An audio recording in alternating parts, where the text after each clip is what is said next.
Hey everybody, it's GombletX and welcome back to some more Magic Arena. Today I'll be playing another Chromatic Cube draft, going to be the main format of my videos until the launch of D&D Adventures in the Forgotten Realms next Thursday. But with that intro out of the way, let's scoop up a nice pick one pack one. So we do have Uro, Titan of Nature's Wrath here, which I do like taking some banned cards. They're cards I don't get to play with too often, obviously, since they're not really allowed in any constructed right now. And when a card is banned, usually means it's quite powerful. This one, Uro here, allowing you to gain 3 life, draw a card, and put a land from your hand onto the battlefield for only 3 mana, and then later on you can escape this from the graveyard by exiling 5 other cards to get a 6/6 on the field that does that when it enters the battlefield and attacks, which can be just great value throughout the game. So Uro is quite a strong card. Uro is a dual colored card, so it does tie us into more colors than usual, and in most cubes, most draft formats in general, I wouldn't love taking just a multicolored card pick one, but in a Chromatic Cube, you definitely have a lot more leeway to do that kind of thing with just the massive amount of mana fixing that is available in this cube. As you can see here, we got some dual lands, we got a replicating ring, even like Vizier of the Menagerie, mana fixing all of the creatures that you cast. I don't think we should have too difficult of a time sticking to our Uro here. Ooh. And here we actually have a Nexus of Fate, which is a very good card. 7 mana for an instant. You take an extra turn after this one, and then you shuffle it back into your library instead of putting it in the graveyard. So it's a time walk sort of effect that you can keep doing over and over again, and it would combo really well with a card like Uro that's going to be digging through your deck a little bit, drawing multiple cards, and also ramping you up a little bit, so it gets us to the 7 mana for Nexus of Fate a little faster, as well as thins our deck out, gets us closer to those game-winning states you can have in Nexus, where your library is just very few cards with a Nexus that you keep recasting while you chip away at your opponent with some card or other. So I think I like trying out the Nexus of Fate here, another banned card, another quite powerful card, for several reasons, so I do like that here. There's also like Mizzix's Mastery. Overloading this can always be a ton of fun in a deck with a lot of instants and sorceries. There's Karn, which would be great, the most open card we can take. Any deck that we play, we'll play a Karn just to draw some cards off the +1 and -1. And there's like some manafixers, and some very multicolored cards there, but I'm just going to slam down a Nexus of Fate. I'll just keep taking everything that is banned. that'll be this deck. So we do have a green-blue dual land, the Botanical Sanctum here. We could just slam down since we're pretty much definitely in green-blue, and the other cards in our colors aren't that powerful. The other cards in this pack in general, I think the strongest card here might be like the Ashiok here. 5 mana for 5 loyalty Planeswalker, the +1 creating a 2/3, so a +1 ability to create a decently sized creature in terms of blockers. And this exiles multiple cards out of your opponent's library whenever it attacks or blocks. And Ashiok also gives you that -3, which kind of protects itself. -3 to bounce their card and then exile a card from their hand. Yeah, maybe try the Ashiok here, go for like a Sultai deck. If we wanted to stick in just green-blue, I'd be between the Botanical Sanctum and the Voracious Hydra, but I'm not a massive fan of Rishkar unless you have a lot of creatures in your deck to put some counters onto. Ideally, this is in like the green-white color scheme. There's a lot of +1/+1 counter stuff there, and not really going to be playing a bunch of counter spells, I think. So I'm going to scoop up the Ashiok here, though. Racing mind, surrender them to me. Alright, and Ashiok has a lot to say here, apparently. So now we have Discovery and Dispersal. This is nice just because you have both halves of the card, so you can do whatever you need at the time, just a little Surveil 2 draw a card, or a nice bounce effect to make them bounce their largest card and then discard a card, kind of similar to Ashiok's -3 effect, the dispersal part of this card is. There's also Eat to Extinction, which seems like probably pretty great removal. Exile a creature, Planeswalker. Being able to exile is important for cards with escape, cards with indestructible, stuff like that. You will run up against them every now and then. As you can see, we have an escape card here, kind of just like the Eat to Extinction here, the great removal for the Sultai deck here, but could be Discovery, Dispersal. I don't think it's going to be anything off color because none of these other colored cards are particularly powerful with what we've got going on, and none of the dual lands are really in our colors. So now we have Regrowth is the Japanese card here. 2 mana to return a card from your graveyard to your hand. Don't think I'll be taking that. I do really like the Gilded Goose. It lets us ramp into the Uro turn 2, which is incredible. Obviously, that was a huge thing in Standard all the time. Gilded Goose into Uro or Gilded Goose into Oko was pretty common. We do have the green-blue pathway, which is quite nice as well, and a biogenic ooze, which is a big game ender by itself. 5 mana for a 2/2 that spits out another 2/2, and they're both oozes. And at the beginning of your end step, you get a +1/+1 counter on each of your oozes. So even if you don't ever put any mana into making more oozes off that 4 mana ability, it just sits there and gets bigger and bigger the longer it's on the field, which is pretty nice. So I do like that card too. I like all this stuff, but I think Gilded Goose, just being able to ramp into your later game cards early is really nice, especially when you have really good 3 mana cards like Uro. Now, I suppose we have Tyvar. Tyvar's so weird to me because I feel like I've seen this in every cube since Call Time came out, and it's just never been good, in my opinion, because there's just nowhere near enough elves. Maybe I just haven't been paying as much attention to how many elves they have in the cube, but I've just almost never seen Tyvar do anything in any of these cubes. But yeah, other than that, in our colors, there's Erebos' Intervention or Cavalier of Gales. I guess Cavalier of Gales is pretty hard to cast, requiring triple blue if we are in a 3-color deck here, so maybe Erebos' Intervention just because it's much easier to cast. It's also nice removal against aggressive decks because you get to kill their creature by giving it -X/-X, and you're gaining life when you do it. So that'll heal you back up, try and get you back up to your starting life total. Yeah, Cavalier or Erebos' Intervention here seems good. I guess I'll take the Erebos' Intervention. Just again, for mana reasons there, it's probably going to be pretty difficult to hit triple blue consistently in a 3-color deck. Now we have Tezzeret's Gambit, but we only have 1 card with counters right now, and that's Ashiok. So we could proliferate onto Ashiok here. So that's kind of okay. And then there's like Gin of Wishes, Spark Double if we want to try to make 2 Ashioks, and of course Spark Double can copy creatures too, so it's basically never a blank card. It's always going to copy something. Yeah, I'll try out a Spark Double here. It's always fun when you just double up your best Planeswalker. Definitely always puts your opponent into a pretty terrible position. So now we have a Talrand, but we don't have a ton of instants and sorceries. And I don't think we'll be heading in that direction, most likely. Beast Whisperer, but again, I think we're going to be a pretty... a deck with a lot of like disparate card types. We're going to have a lot of creatures, a lot of planeswalkers, a lot of instant sorceries, just a little bit of everything. So I don't think any of the cards that focus heavily on one card type will go great for us. So like Talrand or Beast Whisperer. Don't love Cosima. She always feels pretty slow, but I guess the Omen Keel is kind of nice, but we do want a lot of creatures for that. Here I'm kind of just taking Evolution Sage to proliferate onto planeswalkers or the green-black duel, and I think I'll just take the green-black duel here. Play it safe with the mana, make sure to scoop up some duels. Now we have a Mesmerizing Benthid, which is just a big old blocker that really slows things down. 5 mana for a 4/5 that comes with 2 0/2s that tap down whatever they're blocking for another turn. So they do really slow down attacks from your opponent. It's that or the Replicating Ring. I don't know, just 5 mana does seem like a lot for this, and I feel like our higher mana cost slots are always going to be taken up by cards that just feel better than that, like Ashiok and whatever else we can pick up later. So I'm just going to take the Replicating Ring.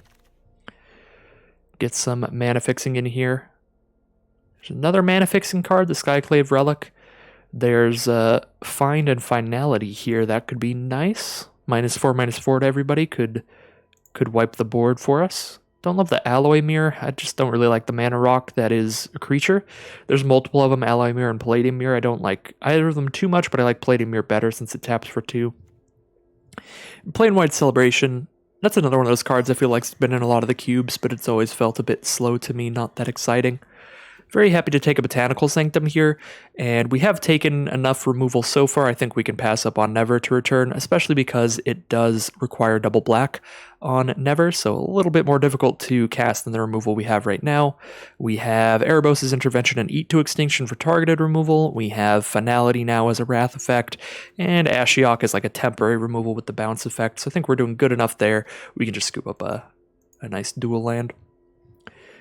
And I guess we can take a Cody, but as I was saying before, this deck is Likely to just be like a good mid-rangey control deck with a lot of different card types, so I don't think Cody's going to work well here. Yeah, I kind of agree with the auto-suggestor there. Just take that Godless Shrine just in case we end up wanting to splash in any white. We can definitely do some very multicolored stuff in this cube.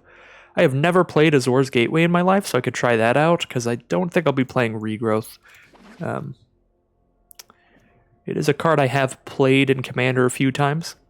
But I don't know, it just feels like too slow for 1v1 cube stuff, in my opinion. Alright, so we are now into pack 2. We've got some great stuff as always. Massacre Worm can give us a one-sided board wipe if our opponent's very aggressive, but I think this cube generally doesn't have strategies that aggressive that everything in the deck is like 2 or less toughness. And this is also quite hard to cast. I think this is a little weaker in this cube than it's been in previous ones, so I don't know how much I like that. I do like Vorinclex Monstrous Raider. If we get any more Planeswalkers, that'll be a lot of fun. Double up the counters on our Planeswalkers when we play them. There's a Fires of Invention if we want to get a red splash in here. Go for the 5-color Fires of Invention deck again. This is always incredibly powerful, allowing you to cast your spells perfectly on curve no matter what your mana base looks like. If I have 4 planes out, but I have a Fires of Invention on the board, somehow I can cast, Eat to Extinction or something, which is nice, and you can cast 2 a turn. I think I'm going to scoop up Fires of Invention here. It's a bit of a speculative pick. I don't know if 100% if I'm going to play it, but I do think it's probably, top 3 most powerful cards in the whole cube. It just works so well with all of the very multicolored stuff, so I'm going to scoop up that Fires of Invention here. We'll see. Maybe just take a bunch of dual lands now and then start taking the strongest card in each pack, which is one of the things that Fires of Invention does really lend itself towards doing. So I think any pack where there isn't something like really good for the Sultai strategy, we'll probably be taking more dual lands to maybe be able to use Fires of Invention here. And I think this is one of those packs. I don't think any of these cards in green, blue, or black are that exciting to me. We've got like Selvala, great if you have a lot of big creatures. Izareth, good if you have just a ton of creatures in graveyard. Illyrios kind of does slow things down, gives you a couple blockers, so that could be okay. And then like Callous Dismissal slows things down as well. Bounce a card of your opponents and get a 1/1 out. I think I'm just going to take a green-black duel here. None of these cards are super fantastic or super speaking to me there. Ooh, Varagoth Bloodsky Sire is kind of interesting. With the Boast effect, we get to search our library for cards, shuffle it, and put it on top, so we could grab whatever we need at the time, and just ideally curve out perfectly into whatever play we're trying to make. So if we do this, maybe we get like Fires of Invention if we do end up just playing that as a one-of. Yeah, Varagoth might be fun to try out. It's also just really cool artwork since I do have the alternate art style for it, and that's probably leaning into my decision a little more than it should, probably factoring in a little much. Maybe we're supposed to just take the Dryad Green Seeker for just a good value card. Helps you draw more cards when you're flooding out by digging through those land pockets with that tap ability. I think those are my 2 favorites in this pack. I'm going to go with the Varagoth here. Oh, Thief of Sanity. That is a very powerful card, and that is in Sultai, so we're just going to scoop it up here. While we could take a red-green duel for Fires, or just more red cards for the 4-color deck if we do go with the Fire stuff. Thief of Sanity is one of the strongest cards in the whole pack for sure, and one of the strongest cards in the cube, and it's in our colors, so we're going to scoop it up here. Being able to cast stuff out of our opponent's library, the best card out of the top 3 every turn, is fantastic. There are some cards we'd love to wheel here. I don't know how likely it'll be. There is a Triome here, which would be very good for us, but luckily enough, we've been taking lands pretty highly, so we do have 3 duels already, which is nice, so we don't desperately need the Triumph, but it would be very good for us. And then there's like Cavalier of Thorns. I always like Cavalier of Thorns.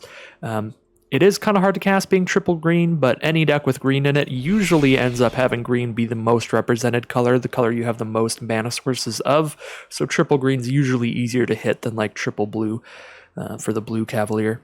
We do have a Fauna Shaman here, which is a card I like a lot, but we do need a lot of creatures to make good use of it, and a lot of creatures with varying effects. I don't think we have that right now. We have 5 creatures, so yeah, we're not going to be a Fauna Shaman deck, unfortunately. Could just take a Vraska here, get another Planeswalker in here for our Spark Double. And the worst case scenario, Vraska is a 4-mana sorcery that destroys a non-land permanent with mana value 3 or less. That's pretty fine, and if she sticks around longer, she can draw some cards by getting rid of some lands or some weak permanents. Yeah, Vraska seems pretty solid here, and I don't think we have enough legendary stuff to go with the Yawgmoth's Vial Offering, but this card is very strong if you have a lot of legendary stuff in your deck, so definitely a card to consider there if we had more legends. So we've got green, white, and a white-blue duel. Not really great dual lands for us. We have Thassa's Intervention. I don't really like counters. Finale of Devastation, but we don't have anything. Don't have any big creatures to pick up. Really, not a lot of creatures at all. So I don't think any of those work particularly well here. Maybe we just take a Phyrexian Arena for a nice little draw engine. Start drawing 2 cards a turn instead of 1 by drawing in our upkeep. Does damage us, which hurts a bit, but we do have a little bit of life gain. We have Uro gaining 3 life. Azor's Gateway, if we ever flip it, will gain 5 life. Like Erebos' Intervention gains life when we kill something with that. Alright, well I do really like the Thriving lands. They're dual lands for whatever you need the second color to be, so Thriving Grove would be a pretty good pick here, but there's also Sublime Epiphany, and while I generally don't like counterspells and don't play them super often, just because I'm not that kind of player, Sublime Epiphany is like the strongest counterspell on Arena. It's also the most expensive counterspell, so there's that going against it, but if you resolve this thing, it's just absurd. Counter their best spell, bounce their best permanent, copy your best creature, and draw a card. You just get so much off of that card, it's absolutely insane.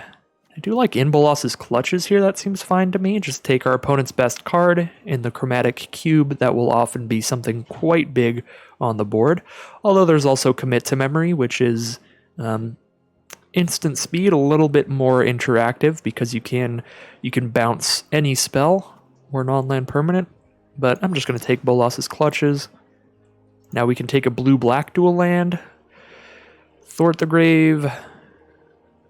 Yeah, return some stuff from grave, so it's like a reanimator effect. Brain Maggot can hinder our opponent's game plan as long as that stays on the board. We're exiling a card from their hand, so that's pretty solid, but we're definitely not a quasi-duplicator pilfer deck. It's like the pools or the Brain Maggot really here, I feel like, so I'm just going to take the pools. Well, we could take an Illyrios here, just slow things down. A couple 3/2s for 3. I suppose a 3/2 and a 2/3, more accurately. Don't love the Tome of the Guild Pact, and we don't have a million multicolored cards here. And yeah, Sir Conrad can be fun. If there's a lot of creatures in your deck or your opponent's deck, it'll do a lot of damage to your opponent, but it seems a bit slow here, and we don't have a high creature count for getting more damage out of that. Tetsuka Umezawa doesn't seem great, although the Heraldic Banner doesn't either. Other than that, there's just Giganta. Don't really like any of these cards. I guess I'll take Tetsuko. The worst case scenario with Tetsuko is a 2-mana like legendary creature.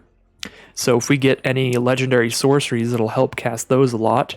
So now it's like Midnight Reaper or Inscription. Again, we have 7 creatures. I don't think Midnight Reaper is doing all that much, so I'll just take an Inscription here. But I'll probably end up cutting this as well. Another one of those cards that has felt a bit slow, but we do need to get some filler cards in our deck. We have spent quite a few picks on just like land drops. You know what? Blood Artist is enough better than Crush Descent. I'm just going to take that, even though it probably won't work well here. Well, we have a couple dual lands for splashing in white here, which is nice. Yeah, both our duels have white in them, if that ends up being a thing we want to do. Don't think we'll be going with this Fires, but we'll find out here at the end. There is a Niv Mizzet. And we do have a blue-black, a green-blue, and a green-black card, so we already have some of the work done for Niv Mizzet if we try to go 5-color here, because we got some of the white dual lands, and we have like Fire's Invention, but I think we still need to do a lot more work on the mana base in the end here to move into Niv Mizzet this late. And there's powerful cards in our color schemes. There's Eureka Moment, draw a couple cards, get a land out. There's Leyline Prowler, Death Touch Lifelink, and add a mana of any color. Salumgar's Command, Shark Typhoon. There's tons of really strong stuff in our colors. Yeah, I think I'm just going to go with the Shark Typhoon here. Both halves of this card are absurd. Flashing in a shark out of nowhere that's uncounterable and you draw a card when you play it is great, and if you get this on the board, it's very, very hard to lose if they can't kill it, because you just play this and the next turn you just play like a Nexus of Fate and get a 7/7 shark at instant speed. That is the best case scenario, but It is very, very powerful when it goes off like that. Well, I do like the Thriving Moor here. I don't particularly love any of these cards. Kian and Abraham seem pretty slow with like tap-based activated abilities, both of which cost quite a bit of mana. I suppose Kian can sit there drawing us lands like the 2-mana Druid would have. Lithoform Engine, another card, feels real slow. Reclamation Sage can be okay. Main deckable artifact and enchantment removal's good.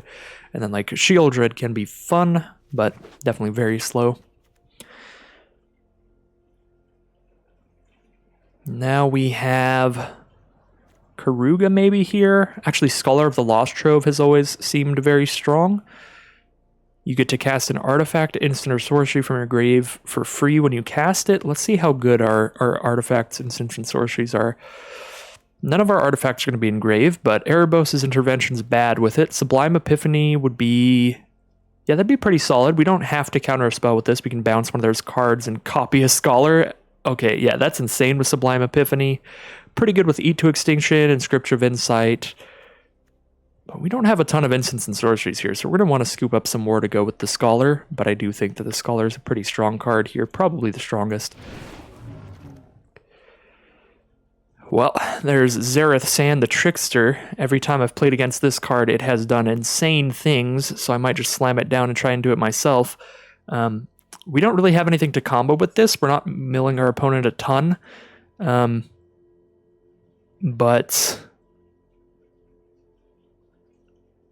But yeah, neither did our opponents that just absolutely wrecked us with this. I don't know. I guess we could also take Talrand's Invocation, which is going to be just more consistently good in this deck. Gets you a couple 2/2 flyers that can block in the sky, and it also gives us another card to work with Scholar of the Lost Trove, so that's good. But I don't know.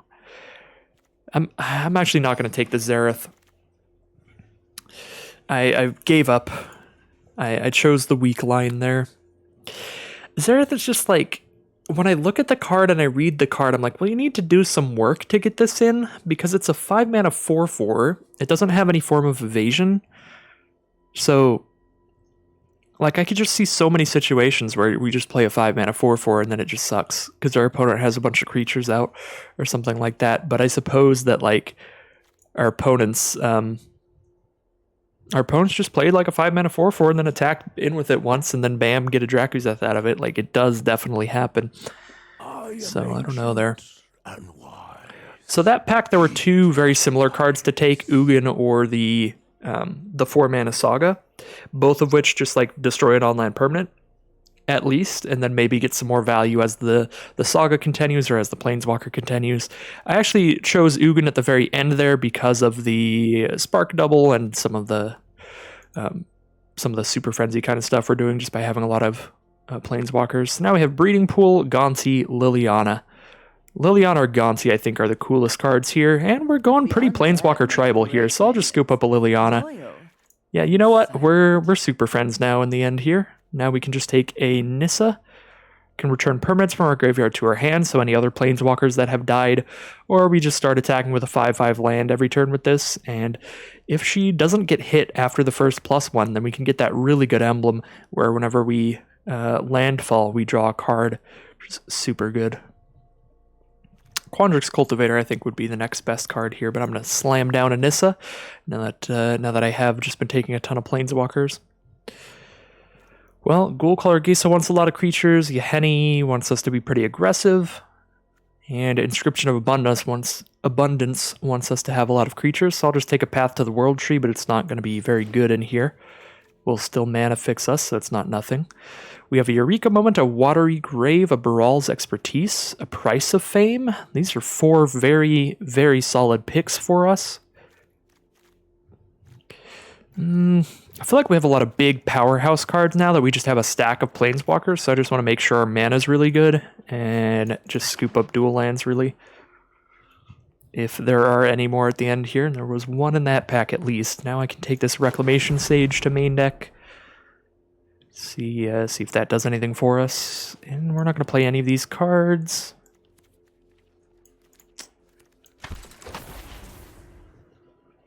Could we play a Gurakmaw? It's a 3-mana 3/3, and then when it dies, we get a 3/3. That's fine. And then there's Saheeli, so when we're casting Planeswalkers, we're getting 1/1s, but just 1/1s. I'll take a Grakmaw here, I think.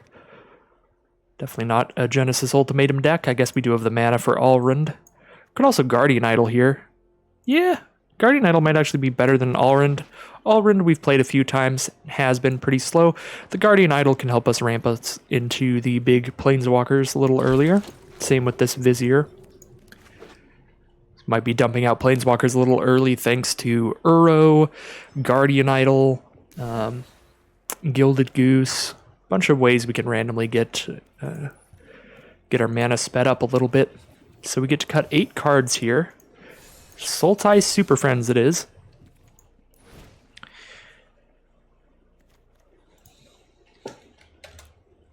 Pretty decent mana base. I think I will be cutting probably a lot of creatures here. We don't have anything for the Tetsuko Umezawa to do, because we don't have anything that cares about the amount of legendary stuff we have. Yeah, we just don't. Blood Artist, we don't have a lot of creatures, and we're going to be cutting more here, so I don't think either of those are that good. Varragoth might be a bit slow, but we did end up with a lot of powerful cards, just having a ton of Planeswalkers here, so there are good cards to search up with Varragoth. Maybe Reclamation Sage. Maybe a Grakmaw doesn't really do anything specific for us. Illyrios doesn't do anything specific for us, but both of these cards are good at slowing our opponent down. They're both 2 blockers in 1. Grakmaw's a 3/3 that blocks, and then it's another 3/3. Illyrios is a 3/2 that blocks, and then it's a 2/3. But Illyrios is easier to cast, so they're pretty comparable. But I could see cutting those. I could see cutting the Path to the World tree here. Simply because our mana is pretty decent already, and we're never going to use the 5-color effect on it. Theoretically, we could with Replicating Ring, and maybe that's just it, just Replicating Ring. I'm sure we have like one other random thing I'm forgetting. Oh yeah, Gilded Goose adds mana of any color, but it's just not going to happen often. Usually this is just 2 mana to turn this into a basic land. Just not that great, unless we really, really need the mana fixing, and I don't think we need it that badly. Yeah, I really like the just giant stack of non-creatures we've got going on here, because that's great with Shark Typhoon, it's great with like Finality, so that's always a one-sided Wrath. So I'm thinking I'm actually pretty good with just cutting all these creatures here, these 3. And then we just need to cut 3 more cards, so we cut a Path to the World tree. We're just going to play a very, very non-creature heavy deck here. Cut 2 more cards at the end.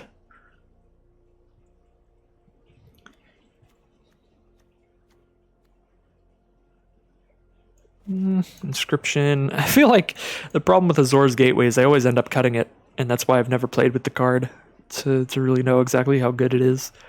It's basically just 2 mana for a card that you spend 1 mana over and over, just draw a card, discard a card. Now this just seems like a worse bag of holding or something like that, because by the time you even flip this, it just adds a boatload of mana, but you already have enough, so unless you have like a big X mana spell, I don't think the Sanctum of the Sun is that crazy, because you can't flip this until at minimum 5 turns later after you've played the Gateway. Yeah, I'm going to cut the Azor's Gateway. Probably Inscription of Insight. Yeah, that seems right to me. Cut that, and we've got a Sultai Super Friends deck. Let's double check our mana here, make sure that Arena's auto-suggesting things all well. 11 blue, 9 black, and 5 green. So, let's see. Blue followed by black followed by green. We have 5, 6, 7, 8 blue sources, 2, 3, 4, 5, 6 black sources, 7 black sources, and then green we have 1, 2, 3, 4, 5, 6, 7 green sources. So right now we have equal green sources and black sources. We have more blue than anything else, so I'm okay with blue being more, but is green and black being even okay? I'm thinking it might be because we do have that Gilded Goose on turn 1, which matters a lot. I suppose the roughest part of only having the 6 black sources is going to be the Phyrexian Arena turn 3. That's probably not going to happen very often. But other than that, All our other black cards until turn 6 only require 1 black mana. This looks pretty okay. We have a lot of double blue when we get into our high mana costs. 5, 6, 7, 8. 1, 2, 3, 4, 5, 6, 7. 1, 2, 3, 4, 5, 6, 7. 8, 7, 7. I think 8, 7, 7 seems pretty fine to me, because while blue is a decent bit more represented than the other colors, it's all represented at the high mana costs, so we don't need like 10 blue sources and only 4 of the others or anything like that. I think the auto suggester did a pretty good job here. We'll see how Sultai Super Friends does. I should probably just start naming my decks. Sultai Super Friends. This is why I don't name decks, then you see how bad I am at typing. Good lord.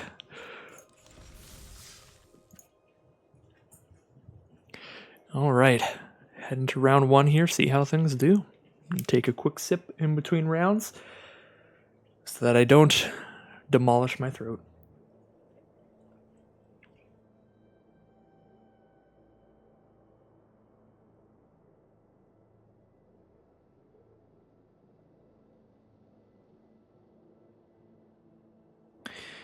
It is raining quite a bit here again, so my apologies if you can hear it.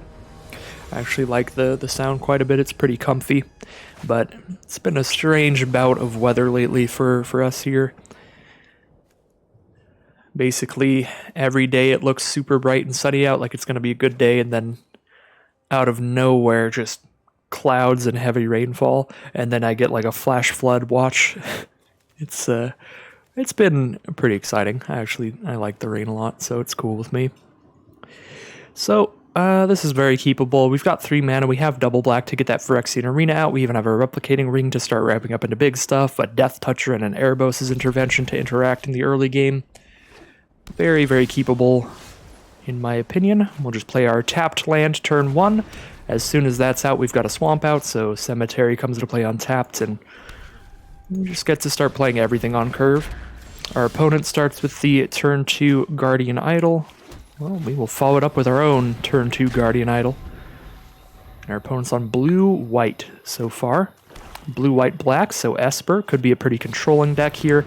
A treasure map here is going to scry them into whatever they need, and eventually we'll flip and create a few treasure tokens they can use to get a mana or draw a card. So I think I'll be going for the Phyrexian Arena here, although I could play the Varagoth as well. I expect blue-white-black here from our opponent with the treasure map at the ready. They'll very easily just grab a way to kill a creature, whereas Phyrexian Arena just getting this out as quickly as possible will probably be good in this sort of matchup just based on the color pairs. Probably should have just played the Thriving Moor and get my tapped land out of the way there. I immediately forgot about the Guardian Idol that I just played.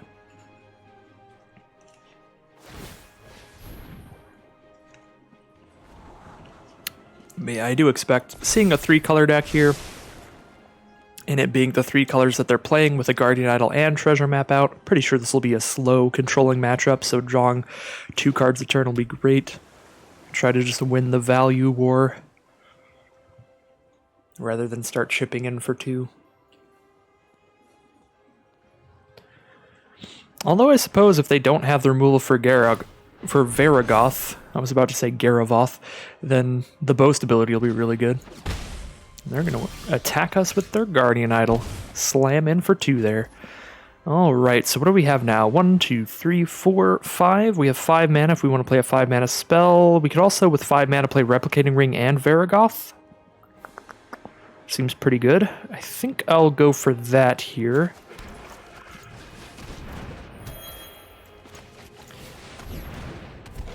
See what happens. Well, they didn't have any instant speed removal, so if they want to kill it, they have to do it now that they've untapped. So it will cost them some mana during their turn. They're scrying with that treasure map during their upkeep before they draw. Flipping it, getting a few treasure tokens, so now they can play one really big spell this turn. Thanks to all that treasure, they do have 7 mana up and 1 mana of every color because of the treasure tokens. So if that is the plan with the tokens, they can definitely do that, but a lot of the times with the Treasure Cove, you'll see them just using those treasures over the next few turns to draw some extra cards.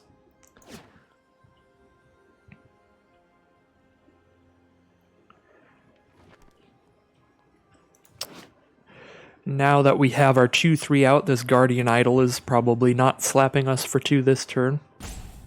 Unless they have the mana to use a removal spell and activate the Guardian Idol. Hostage Taker is the play. Would expect it to hit Varigoth here, and that is the choice. If they sacrifice those treasure tokens, they can get Varigoth on the board right now. So they do sacrifice 2 treasures, tap the Guardian Idol. That way I can't kill the Hostage Taker to get my Varigoth back. They're just going to steal it immediately. Fair enough. 1, 2, 3, 4, 5, 6. We could have 7 mana if I play an untapped land here. We can cast a Scholar of the Lost Trove. Unfortunately, with nothing to cast from the grave here, which is not great. So would I rather just play a Gilded Goose and kill my own Varigoth and gain some life? If I'm going to kill one of their cards, Varigoth is a lot better than Hostage Taker. Hostage Taker is just a 2-3 now. It's served its function in terms of its enter the battlefield effect. Yeah, I don't think I want to pop the Scholar as just a 5-5 flyer on this board, because then they just go Doomblade or something. So let's just play the Goose. Varigoth for all the mana I have up here, which is black, and then 1, 2, 3, 4. Yeah, so we'll do X equals 4 to gain the most life here, and then play our tapped land. I only have to do 3 to kill it, but might as well gain that 1 more life there. And we've got 2 blue sources, 3 black sources, 1 green source, so we're going to go green here and get a second green source. 2 more blue sources in hand, too. And now Varigoth is in our graveyard, but unfortunately Varigoth is not anything Scholar can bring back. It's not an artifact creature. And Erebos' Intervention is in our graveyard as well, but it's an X mana spell, so if we cast that for free from our grave, we have to choose X equals 0, which is not great. So a Layla Artful Provocateur from our opponent, 2-3 flying, Death Touch lifelink, big old Vampire Nighthawk there, plus all of their other flyers get +1/+0, and they get a 1/1 blue flying fairy whenever they cast an artifact or enchantment, so that's pretty good. Hopefully they don't have a counterspell here, because I would love to slam down a Liliana and have us both sacrifice 2 creatures. And that's what I'm going to try to do. Because our alternative, again, is just that 5/5. I suppose... I am the master here. You know what? Minusing Liliana doesn't actually kill everything they have, because they can activate their Guardian Idol in response, and then they sacrifice the Guardian Idol and the Hostage Taker. They keep the 2-3 flying Death Touch lifelink out, and Liliana would be at 2, so Liliana's going to die if I use the -4, but I will kill Hostage Taker Guardian Idol, and I'll draw a card when Goose dies. I think I should just make a zombie, because then Liliana's at 7, and with Liliana at 7, it's going to be pretty hard for them to kill her, especially because we do have the Goose to block with. Rise and shine. And when we block with the Goose, we'll draw a card there. Just try to draw into some protection for her.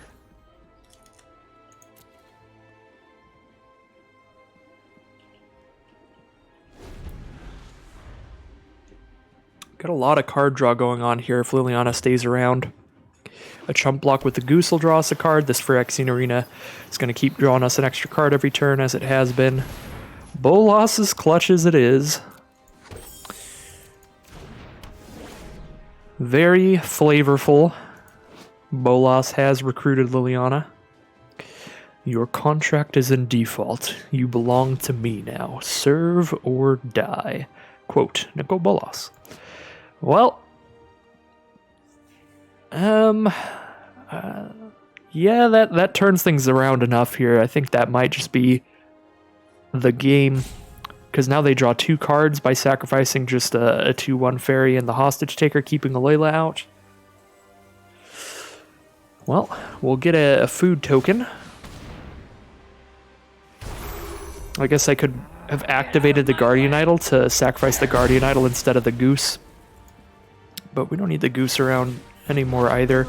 Well, I suppose it would be better than the Idol. We've got plenty of mana.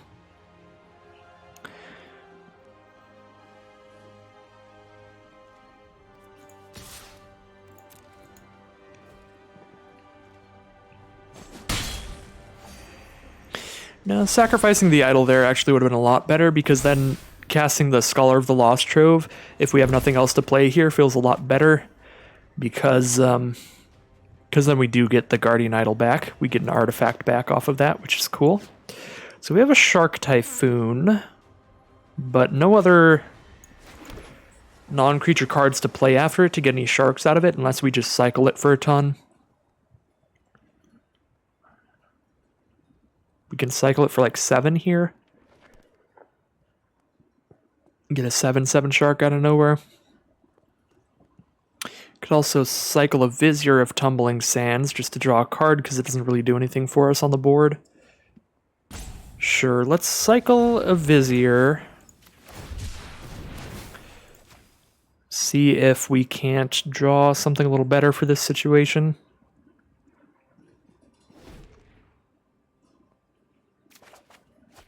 Nissa can return permanents from our graveyard, which is good. Turn a Goose or a Varagoth or Vizier. Can also make one of our things a 5/5 until our next turn. But doesn't help with that creature in the sky. I think I have to just go for the Shark Typhoon here, but next turn we could like cast Nissa and return Shark Typhoon from grave to hand, which could be pretty good.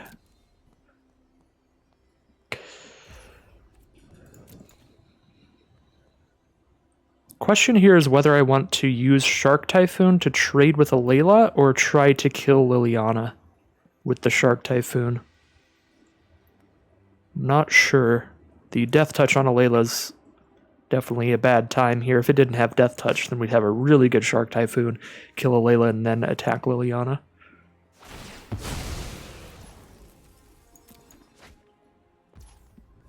You know, I guess we could have just slammed down Shark Typhoon if we don't want to do the Shark instant speed, but I'm pretty sure we have to get that Shark at instant speed. Try to sneak it out to where it can actually attack next turn. Easy to find in war.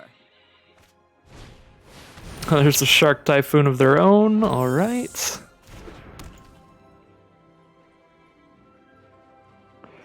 Not good at all for us.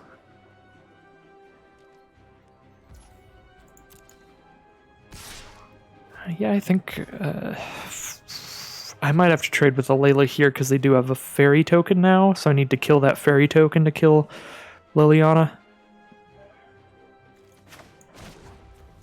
Sure. Let's see what we get here.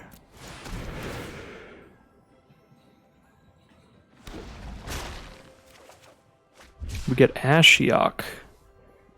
Return a non-land permanent to its owner's hand. I could return Inbolos's Clutches to their hand, but then they can recast it next turn anyway, but then we get Liliana back for a turn. The problem with that is then when they recast Bolos's Clutches, they get a 6/6 shark out of the Shark Typhoon, so I'm not sure how good that is.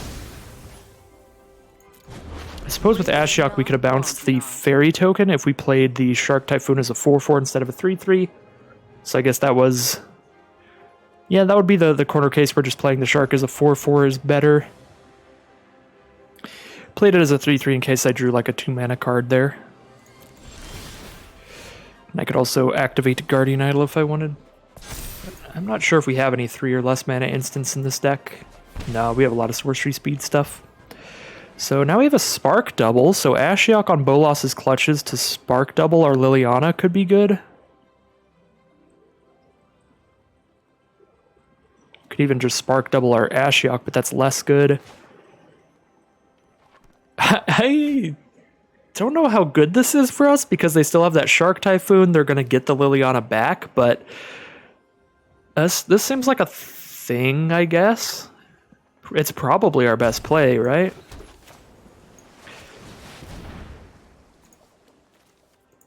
Yeah, it's a thing to try. Scholar doesn't bring anything back. Nissa just puts a thing in her hand. Close your eyes and dream. of me. I guess I could put our Liliana back in our hand, and then in Bolas's Clutches is gone. But I don't have the mana to recast Liliana this turn. I only have 5, not 6. Then I just play a Nissa here. I think I will do that. Permanently kill the Bolas's Clutches here. Bite the bullet here. I have to exile a card from my hand because I am the owner of Liliana, even if I'm not the controller.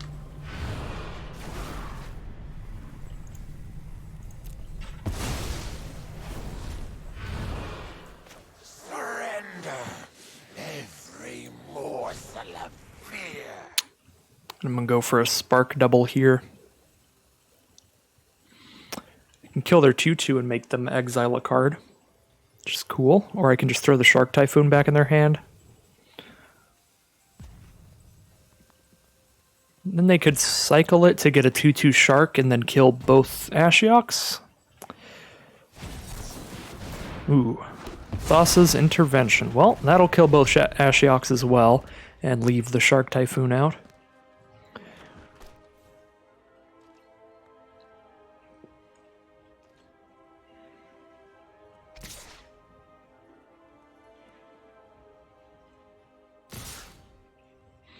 Hit us for 5 and Ashiok for 2.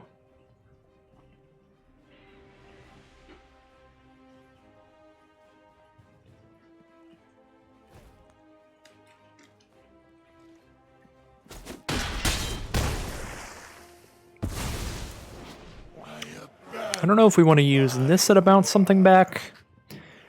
5, 6, 7, 8, 9. We do have 10 mana. So we can bounce back a 5 mana card and recast it with Nissa, so we can just play Ashiok again. If we Liliana and make them sacrifice 2 cards, they can just sacrifice the 0/2s now. We need like a Wrath. We need Finality, and that won't kill the Mesmerizing Benthid and the copy of Mesmerizing Benthid.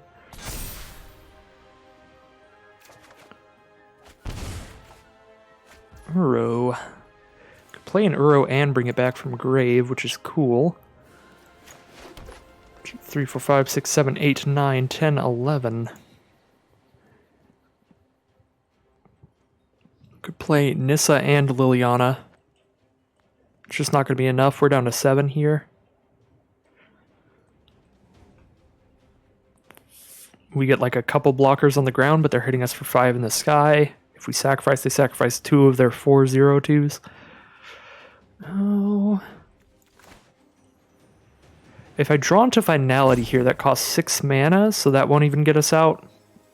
Because I'd play Uro, I'd draw into Finality, that would cost us 9 mana total.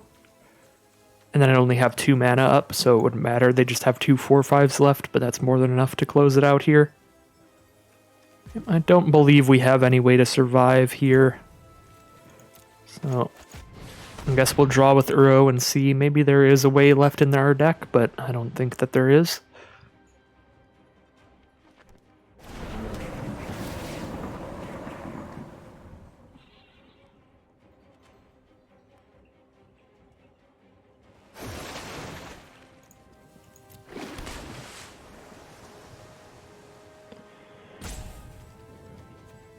So this leaves us 9 mana up, but we can only cast one of those things with 9 mana. I guess we could play Uro and still play Nissa.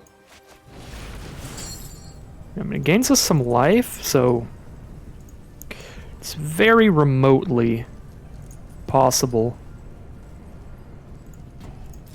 that we could gain enough life and get enough blockers to live another turn. We're up to 13 now.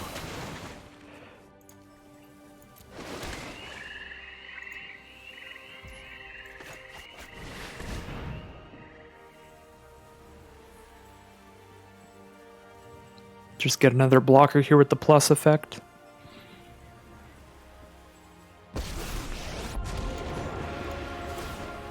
Witness the ties that bind us all.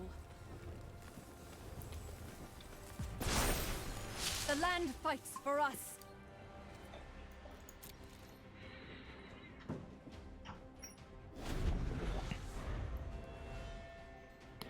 Well, maybe we are living through another turn. We have 2 blockers on the ground. They have 5 damage in the sky, and we're at 13.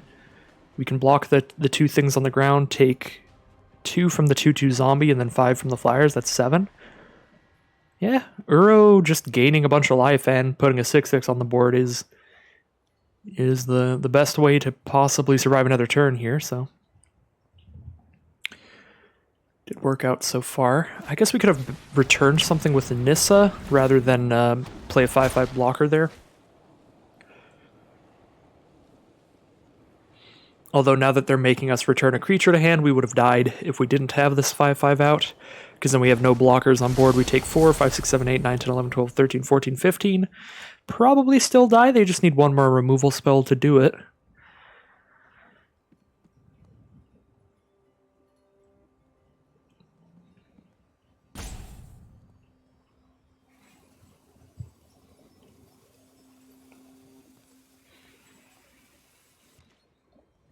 They go to combat. Nissa doesn't die to just the flyers, which is cool. So they probably just send everything at our face, which looks like the plan. We get to kill one of the Benthids. Hexproof as long as they control an illusion. The 0/2s tap things down, but the Benthids themselves do not. So we'll block a Benthid and take 4, 5, 6, 7, 8, 9, 10, 11. Go to 1. Go to 2. Excuse me. Suppose a Guardian Idol attack there would actually be lethal. But they may have something they wanted to cast afterwards with that Idol mana. Oh yeah, essentially go to 1 because Phyrexian Arena. Alright. Well, I need to attack with Uro. If I want to not die to Phyrexian Arena, but I am also going to die to all these creatures on board. Could sacrifice Nissa to draw a card whenever I play a land here, trying to draw into Finality, because if I draw into Finality, I kill everything except a 5/5 flyer and the 4/5. So if I cast Finality that way, then by gaining 3 life by attacking with Uro, I go up to 4. Actually, yeah, Liliana would make them sack 2 things. I guess one of the things would be the Guardian Idol. Yeah, Finality plus Liliana might be the only out here now, because we're not going to get nearly enough flyers without that.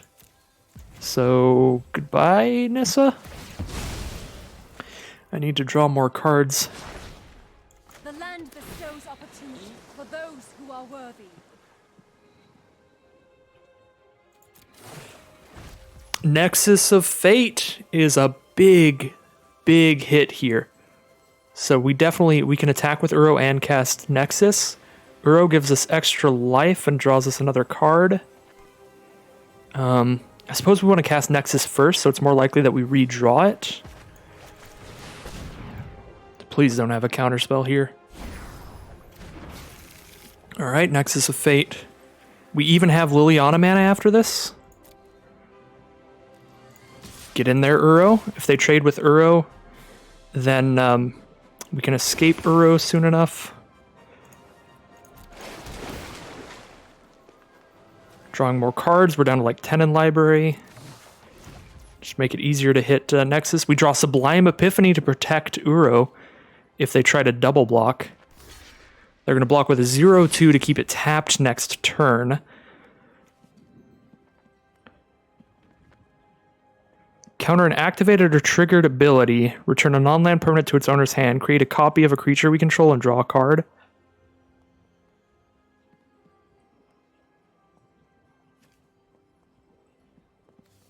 Sure.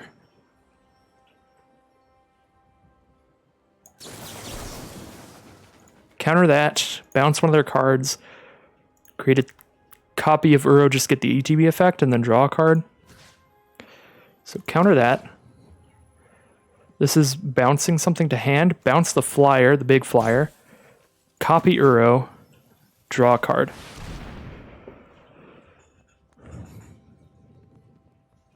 Dig closer to our Nexus again. And then the Scholar as well can recast Sublime Epiphany, which will do it like twice so that we can kill more flyers there. So even if we don't hit the Nexus now, if we play the Scholar to recast Sublime Epiphany, we can kill the flyers. So if we hit Finality, we can also survive. And then we're just working to whittle our deck down to just like 2 cards left so that we just keep Nexusing. I guess Phyrexian Arena is not a great combo with the Nexus, because we can't loop Nexus infinitely. We were going to have to sack that Uro anyway to the escape triggers. That's why I chose to sack that one. But yeah, we can't loop Nexus infinitely if Phyrexian Arena's on our board, so we'll have to blow up our own arena here with like Vraska to not mill ourselves. But I think we can find a Nexus win here, because Nexus is just not a fair card if you whittle your deck down like this. Somewhat similar to like a Jace or Thassa.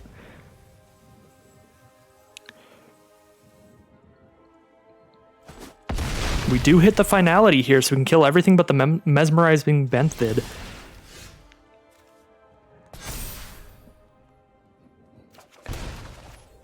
We got Bolas's Clutches and Eat to Extinction. We play the land, see if we hit Nexus.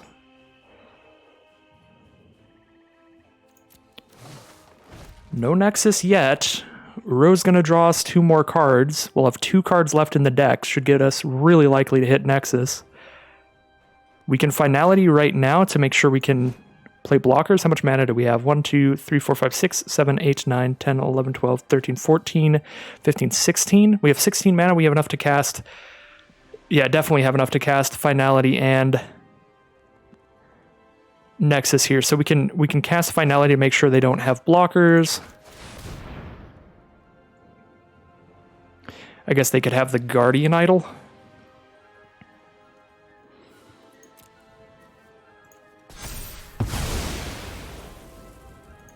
But it won't keep the Uro tapped. So yeah, draw 2 cards. If Nexus is in the top 2, we're doing great. If not, we still have a lot of life now.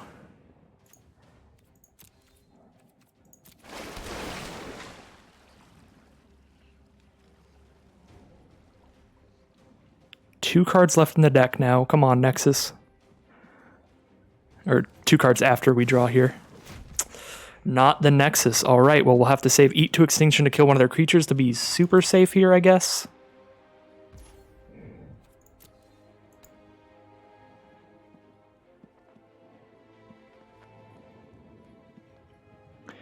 One, two, 3, 4, 5, 6, 7, 8, 9 mana left.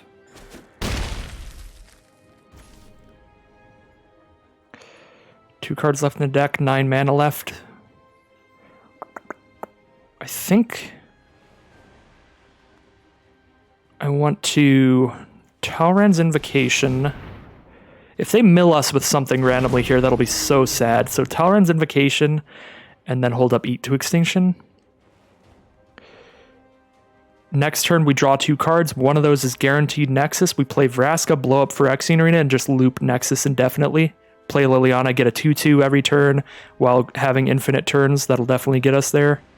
So yeah, just hold up Eat to Extinction here to play it safe. We also have the food tokens to sacrifice if we don't need to cast the Eat. And even if we do, we have enough mana to sacrifice one of them and hold on to that.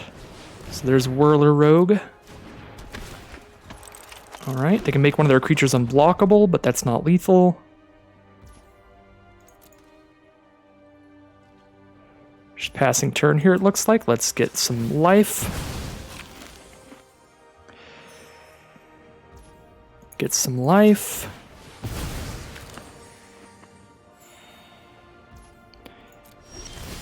Alright, draw our whole deck now, thanks to Phyrexian Arena.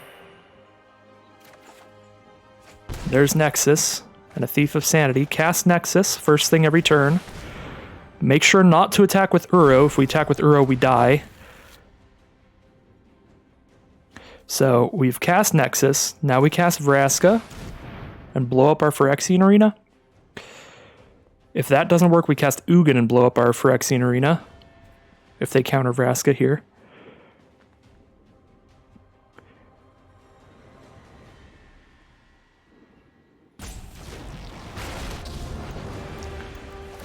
You won't see the end coming until it's too Blow up late. Phyrexian Arena so we don't draw 2 cards next turn. We just draw Nexus every turn. There's our 1 draw for turn. Now. Liliana's really risky, because if one of our creatures dies, we'll die. So I don't know if I want to put Liliana out here. Let's go Bolas's Clutch's Shark Typhoon, I think.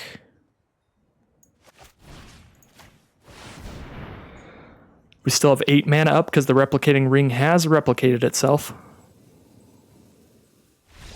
Alright, they're just going to scoop him up there. Because, yeah, with infinite turns, we can find a way to kill them that involves us not ever drawing a card there. I think we just attack with the 2/2 flyers over and over.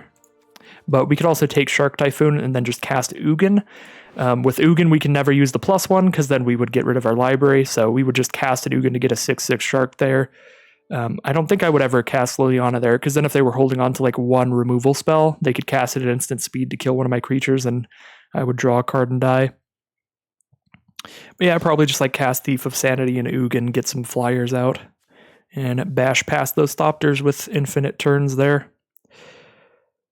But yeah, that was not expected at all. Basically, found the only way we could possibly win that game, which was to get real lucky, hit that Nexus of Fate to start going for that kind of win, which is kind of what I was talking about at the start. When we first picked Uro and then we picked that Nexus of Fate only a couple picks afterwards, I was like, these two cards kind of function really well together, because the Nexus shuffles itself back into the library, the Uro is drawing extra cards, digging towards it again. You can definitely try to get into that position where you close the game out that way, and both of the cards have resiliency to where any game where you play an Uro, if Uro doesn't get exiled, eventually Uro can escape and come back, and you can go just default back to that game plan, whereas Nexus of Fate, the very same way, just shuffles itself back into your library. So our end game plan is very consistent. It can just always be hoping to Uro Nexus together. All right, so round 2 we go. Slow hand, but I will keep it. We do have a 3-mana 2/3 Death Toucher. Our deck's a pretty slow deck in general, so this seems fine to me. Our opponent does have a Karuga in the companion slot, so everything in their deck is 3 mana or more, so they are a slow deck as well. We'll get our Gilded Goose onto this board. Now we do actually have an instant or sorcery to cast with Scholar, so we get to cast Talon's Invocation turn 4 and then recast it with Scholar later, instead of just holding on to a Scholar of the Lost Trove literally all game like I did last time. Ooh, Sublime Epiphany, though. That is much more likely to be the card that I want to double up with the Scholar of the Lost Trove. Hold on to this this food token here to cast one of my better cards faster, like Sublime Epiphany. I'll just go for the Invocation turn 4, and turn 5 maybe go for an Epiphany.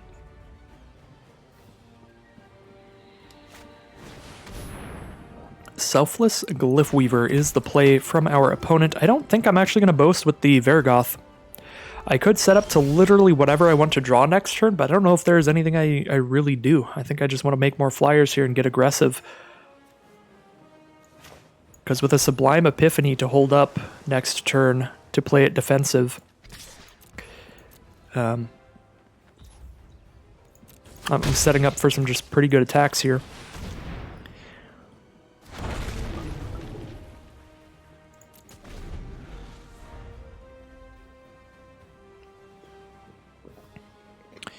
So far we've seen only black and white mana from our opponent. Alright, there's a green source. I'm like, with Karuga, I would expect them to be playing green or blue. Unless they just wanted to show off just a black-white deck with Karuga just to show off, like, hey, it all costs 3 or more. Alright, there's the Dryad. That perfects their mana. Makes sure they've got it all set up.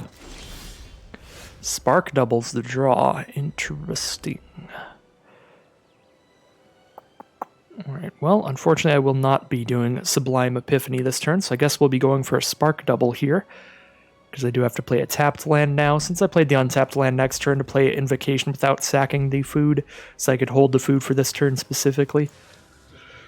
Maybe I use the food to just kill that Dryad, though. Probably pretty important to kill. It looks like their mana situation is not very good here. Right now, they have a lot of white and black. Slam in the all attack. See if Vergoth kills anything here.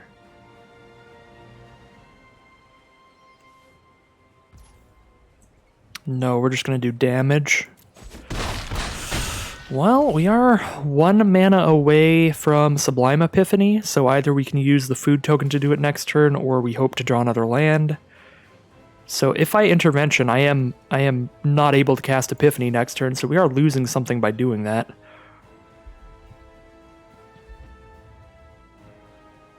But yeah, I feel like keeping them off this Dryad seems good to me.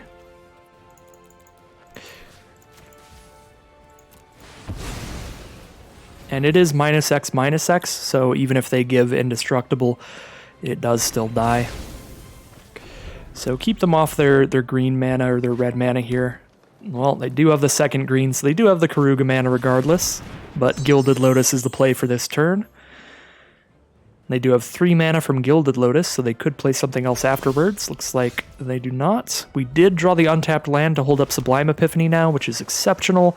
We counter whatever they play next turn, put another creature on the board, bounce the Lotus back to their hand, and draw a card. Sublime Epiphany could definitely seal this game out. Just completely counteracting whatever their plan is this turn. Finality? Yeah, we're just going to counter that, return a permanent, get a token, draw a card. So counter that. Bounce. Suppose we could bounce the Glyph Weaver. It doesn't really matter whatever we bounce. Yeah, bounce the Glyph Weaver, I suppose, and then copy Drake and draw a card. Since the Lotus is already tapped, I don't really see a reason to bounce it here. We'll just have lethal next turn. They have 2 mana up. So I figure this probably just works out here, getting that blocker out of the way. Yep, there is the concession.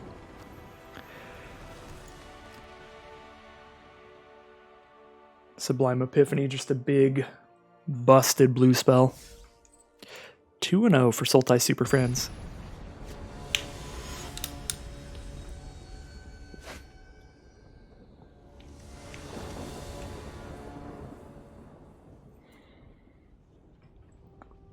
Well, the mana's pretty excellent here. We get a couple of the fast lands to play with the Gilded Goose. We can even play a turn 2 Phyrexian Arena, or a turn 2 Replicating Ring if we want to.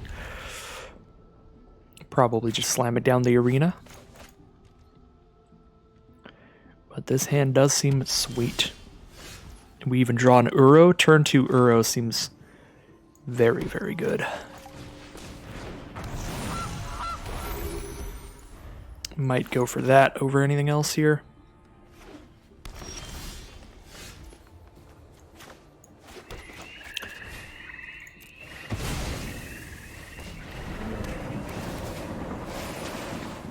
We are farther off from the Phyrexian Arena by doing this, because we don't have the mana of any color anymore. Yeah, I suppose we should have played Phyrexian Arena, since we do have the Uro mana even without the food. But I couldn't resist. I mean, turn 2 Uro. So I guess we'll be slamming down a Replicating Ring next turn. Opponent is on 4 colors here, blue, black, green, red. Could be the full 5. Llanowar Visionary from our opponent. Get a 2/2 out, draw a card. Might Erebos' Intervention that. We have 4 mana now, so we can Intervention it, or I can play a Replicating Ring. If I play a Replicating Ring, I don't get to Intervention it anymore, because I'll only have 1 mana for X. But if I play a Replicating Ring, I can play Ashiok, or Phyrexian Arena, or potentially in Bolas's Clutches next turn, so Replicating Ring does seem good here. It also leaves us with enough mana to create a food token off our Gilded Goose to guarantee that we can cast an in Bolas's Clutches, or anything else in the whole hand next turn. I guess the one way we couldn't is if they kill our Gilded Goose and we don't draw land. So Blooming Marsh coming into play tapped, and a Cultivator's Caravan, definitely setting up all the mana here. Cultivator's Caravan, nice mana rock as well, because this can also just work as a way to bash in for 5 a turn later in the game. Ooh, now I could Erebos' Intervention that Magda just to kill it, but it just gets a treasure token whenever it attacks. That's not that scary. I'll Although, in order for Ashiok to survive, it's probably best to clear as many creatures of theirs as we can. So we could just like kill Magda right now, then use Ashiok to kill Visionary. Actually, that does seem pretty good.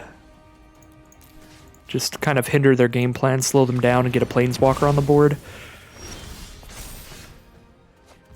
We do have the 6 mana, so we can Bolas his Clutches, but there's nothing good to steal here. So we could also just make a 2/3 off of Ashiok if we want. Because bouncing Land War Visionary, they do get to draw a card off of it again, so I don't know how I feel about that. But we could bounce the Cultivator's Caravan as well. That does slow down their mana. Puts them down to 5 instead of 6. Yeah, I'll just get a 2/3. Start playing 2/3s every turn. Worst case scenario, we'll chump block with that. Ashiok is going off. I don't even know what they're saying, but they are saying it. So, Binding of the Old Gods to clear out that Ashiok. That deals with that right there. Well, get a Phyrexian Arena out here, I suppose, and we're kind of just staring at each other now. Seeing who blinks first, who plays the biggest, scariest card. Does require 3 power to crew that Cultivator's Caravan, so we can attack with this. Start exiling our opponent's library, so if the game goes long, they may mill out. We exile a Cut to Ribbons and a Plains, so they are 5 colors. We exiled their white mana, but they already have a Caravan adding white, so not that bad for them.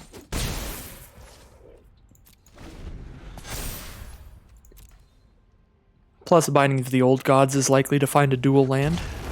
Oh yeah, or a Triome, Ketria Triome here.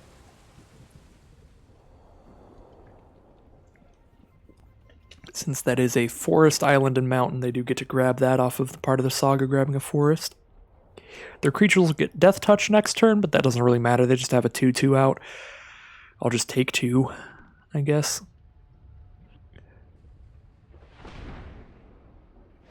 Alright, now they've got a Yarok the Desecrated. All of their Enter the Battlefield effects trigger twice, and they only have 1 mana after this, so they probably don't get any value off it immediately.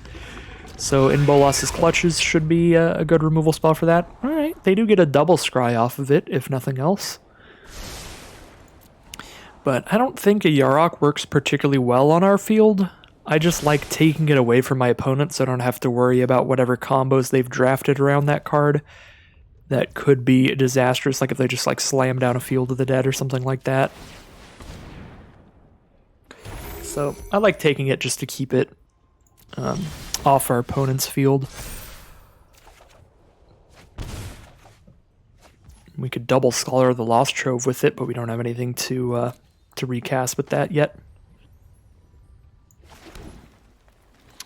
And we do get to attack in again with our 2/3 by doing this. I suppose they get to crew the Cultivator's Caravan and stop that, but it looks like they don't care. Caravan can stay tapped for all they care. So Dragon's Horn, Ruinous Ultimatum are the exiles there. Pretty good. Glad that they don't get to cast that Ruinous Ultimatum. That would be very bad.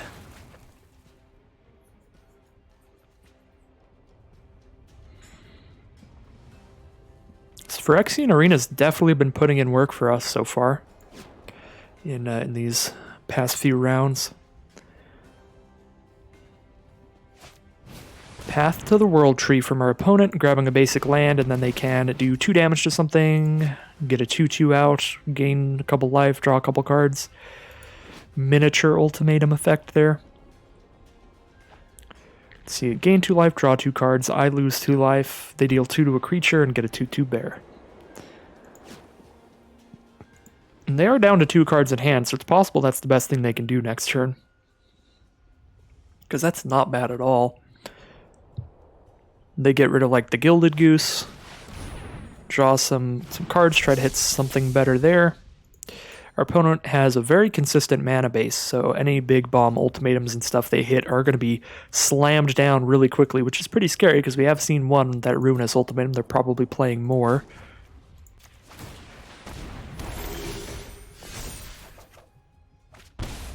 Varagoth is the draw, and another land. Not bad. They can crew that Cultivator's Caravan, and it'll trade with Yarok if I attack in. It'll just kill our 2/3 if I attack in with that, so I don't want to do that. I think I just cast the Scholar as a 5/5 flyer here, which isn't ideal, but what else are we going to do with it? We're not really attacking in if we don't get a big flyer out.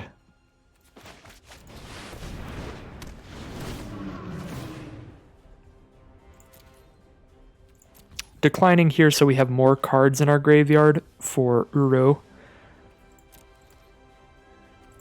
And I suppose we do risk getting hit by a Wrath effect if I drop Varragoth here as well. But Varragoth next turn we get to boast and make sure we're hitting something very solid.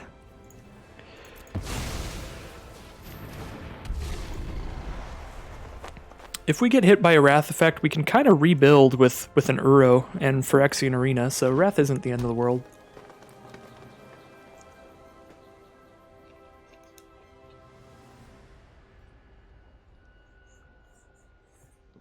We'll still be drawing plenty of cards.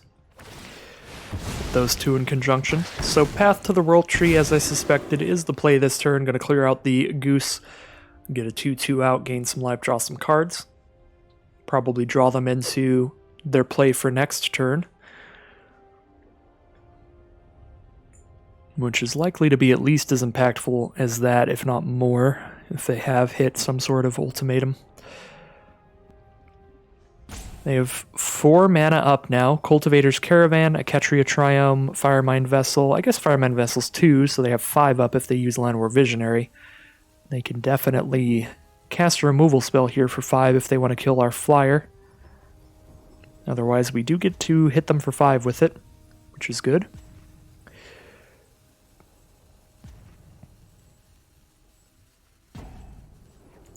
We have 4 cards in our graveyard now for Uro, so if they do kill one of our cards, nice. Price of Fame to kill Yarok, that throws in Bolas's Clutches into our grave.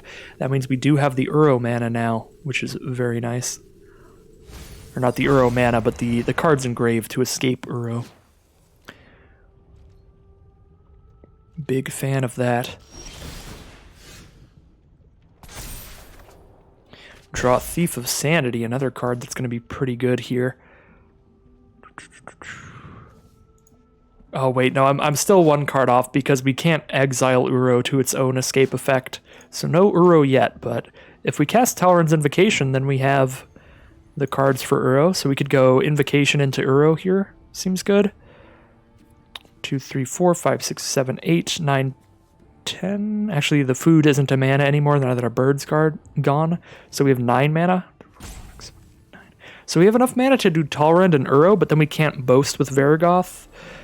Or I could do like Thief of Sanity and Talrand's Invocation and boast with Varragoth, and then I just don't play Uro yet.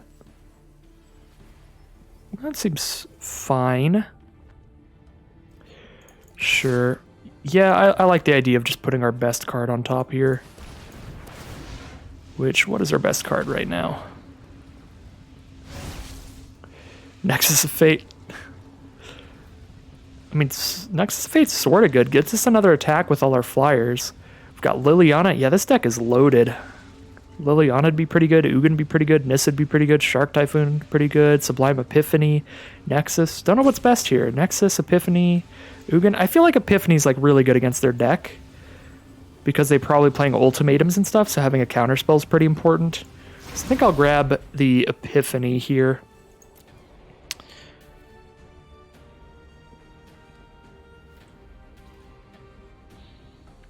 So I have access to a counterspell when we need it. We will be shields down for a turn, so whatever they've drawn off that Path to the World Tree is going to get slammed down next turn. They're just going to take it all here. Don't want to lose creatures to Varragoth, I suppose. I could crew the Caravan and trade there, but they might need that because being able to tap for a mana of any color is probably pretty important to them if they're running multiple ultimatums. Because it's not just that you need a lot of mana for the ultimatums, you need the correct colors, which can be really hard to hit if you don't have a lot of triple colored or even 5 colored mana sources. So the ones that can tap for any color like Cultivator's Caravan do end up being really important to hit, you know, red, red, white, white, white, black, black, or whatever else the ultimatums are. Green, green, blue, blue, blue, red, red, all that stuff. So let's see here. See what's going on.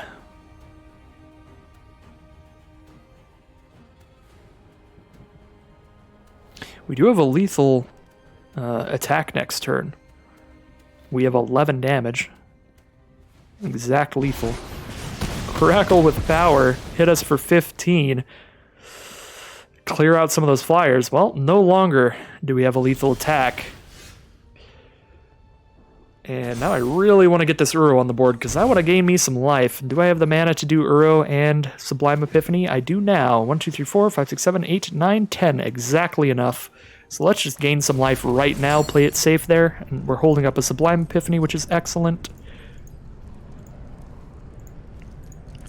I think I want to do that. Save the good permanents engrave in case we draw Nissa.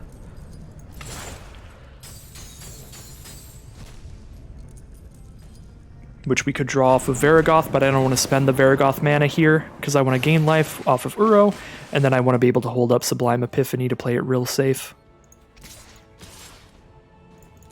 Could attack with everybody here. That's not playing it particularly safe against these 2/2s, but with a Sublime Epiphany up, it's probably safe enough.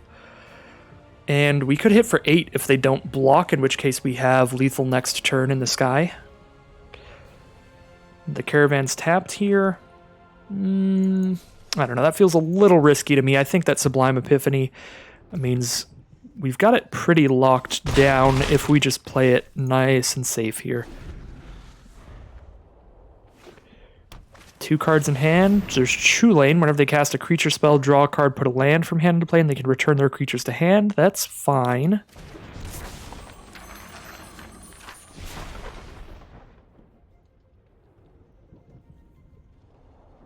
Does not solve our flying creatures. Still pretty safe here. Yorion. Yorion can solve that. So Sublime Epiphany, counter the spell, counter Chulane's effect, bounce a creature, copy a creature, draw a card, just counter that spell, counter that ability. We'll get another flyer. Oops. That was incorrect. Alright, I better do this right. I almost bounced my own Drake, so we counter the spell, counter the activated ability, now we bounce a non-land permanent, kill the bear. Now we're copying a creature, so now we'll copy a flyer, and we'll draw a card. There we go. The full value Sublime Epiphany should probably seal this. Yeah, it does, because we have enough attackers on the ground now. We just have lethal. If we attack in with everybody, they can only block Uro. And there's the concession from our opponent. So 3-0 now. For, I don't know if I want to call it Sultai Super Friends anymore, because we haven't been doing a boatload of Planeswalker-y stuff. It's kind of just Sultai or Uro. Uro's been doing some great things.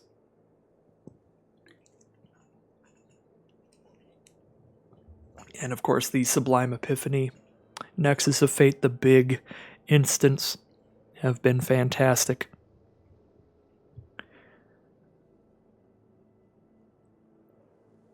Well, I'm pretty happy with that, how things have gone here. I didn't know for sure. As always, I'm never certain how well a deck's going to do. I thought this looked pretty solid, so like a 3-3 or 4-3. Now we've made it to 3-0 so far, so whatever happens here, it's at least met expectations.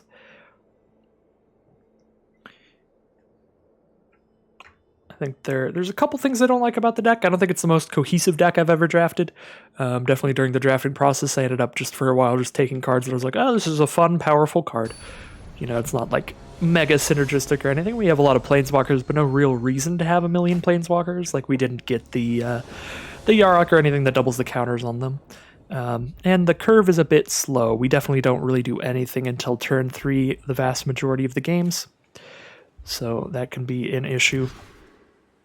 But overall, it's been working out as well as could be hoped for. This is a rough mulligan. Not because we're going to be left with a terrible hand, but because we're left with a pretty hard choice of what to get rid of. I feel like I get rid of Erebos' Intervention here, but if we're against a very aggressive deck, Intervention is going to be great. Although Finality also sort of covers that base by trying to wrath their board. I feel like that's probably the card we get rid of there.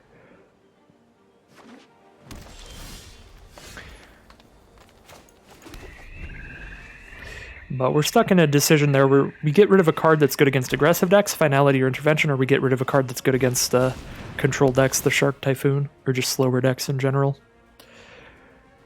I think in general in this format it's probably safe to assume when making decisions like that you're more likely to be paired up against a slower deck than a faster one.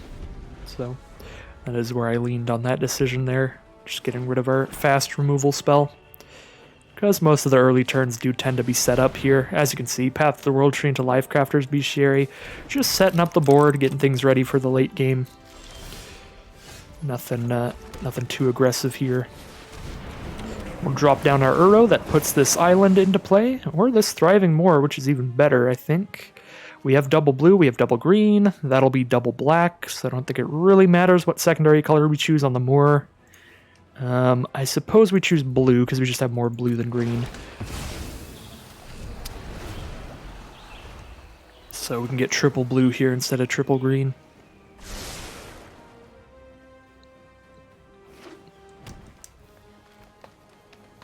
Although both of our... well, no, never mind. I don't know what I was going to say there. So Valentine from our opponent. Interesting. If a non-creature token an opponent controls would die, exile it, and they can spend 2 mana to create a 1/1 pest. Okay, so just like a 1/1 menace lifelink. Alright, interesting. I've like almost never seen Valentine get cast, so I wasn't entirely sure what Valentine even does. So we're 1 mana off from Finality. We could Ashiok -3, and then Ashiok's at 2, which does survive getting hit by Valentine. So we could Ashiok -3, just bounce Fauna Shaman there. We could also just play Ashiok and make a 2/3. 2/3s are big enough to block all day long here against their current field. Valentine does have Menace, but Valentine only does 1 damage, so that's fine. And there's Ashiok going off again. I have no idea what they're even saying. There's a lot of audio effects on their voice.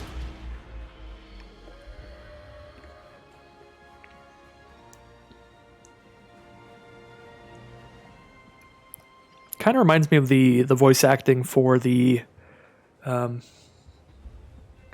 limbic system in Disco Elysium. I don't know if anyone will get that reference at all, but Disco Elysium's like a very text-based RPG with tons and tons of dialogue, and the latest version of it, I forget what it's called, the Ultimate Edition, something like that. It's completely fully voice acted, and it's a game where your different stats that you choose will talk to you, like your strength and intelligence and stuff like that. They'll talk to you and like say what they think you should do. And also, like, your limbic system will talk to you, just like your inner nervous system and stuff. It's a very, very weird RPG, but a cool one. And the voice reminds me a lot of the voice acting in that game.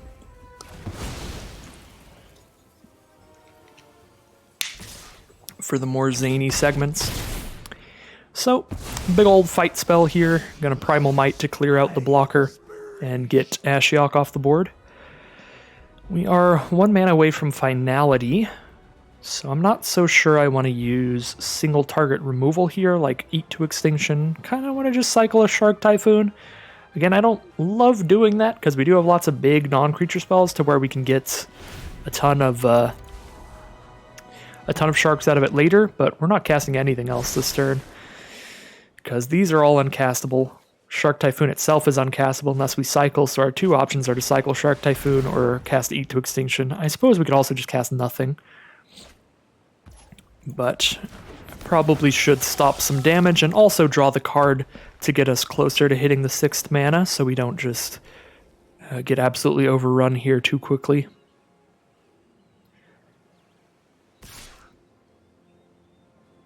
They suspect the Shark Typhoon here, just attack with Valentine, I suppose.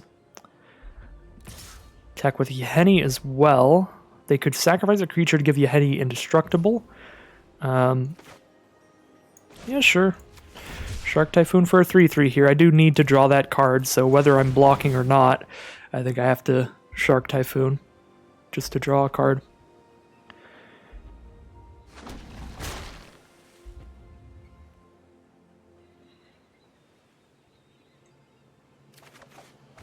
Well, another 6 mana card here, starting to look a little sketchy. Block Yeheni, force them to sacrifice something if they want to keep Yeheni on the board. Sacrificing the Valentine here, so we take no damage, and everything on the board is still hanging out. And a 3/3 Shark is big enough that if we cast Finality, it'll turn into a 5/5 before we give everything -4/-4. So we will get to keep the Shark if we do hit Finality, which is good. Alright, we don't hit it yet, but Gilded Goose is not a bad draw at all. Gilded Goose gives us the mana to cast Finality, and we get to hold up Eat to Extinction if something really bad happens. We can do that. Could attack for 3, but they're at 28 here, so I'm not entirely sure chipping in for 3 damage is worth it in comparison to just holding off their attacks. Because if we attack with the 3/3, then they can attack in with free reign. We just have a 0/2 to block with. Yeah, I'll just hang out here.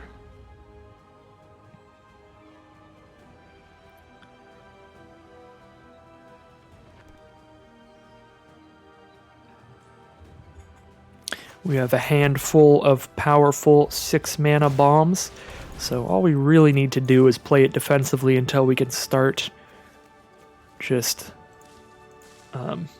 start the bombing run, so to say.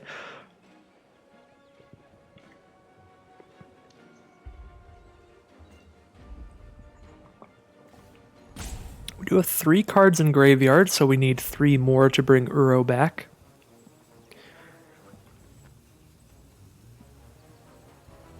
Fauna Shaman going to discard Basri's Lieutenant to grab any creature from their library, put it into their hand. We'll see what they're grabbing. Probably like a big 6 mana card to play this turn. 5 mana, same thing.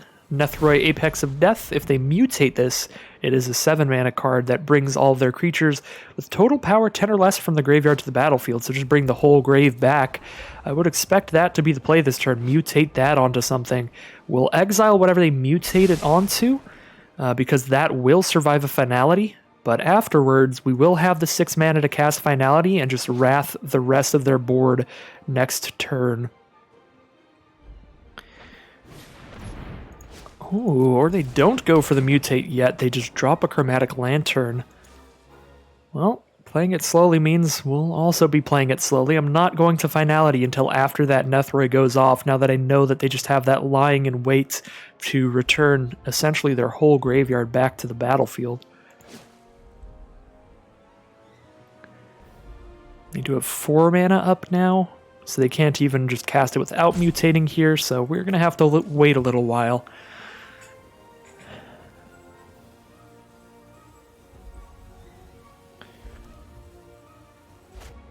Selfless Glyph Weaver can give everything indestructible, but again, -4/-4. We'll get past that. And they do have to exile it to do that, so they can't even put it in the grave for like Nethroi's effect or anything. So that is not bad at all. And another land here. Just gearing up for a big Finality. I suppose I also get to hold up Sublime Epiphany now and just counter Nethroi outright. But I'm not sure I want to do that when I can just Eat to Extinction it and then Finality the turn after. I suppose it'll depend how they do things here. So,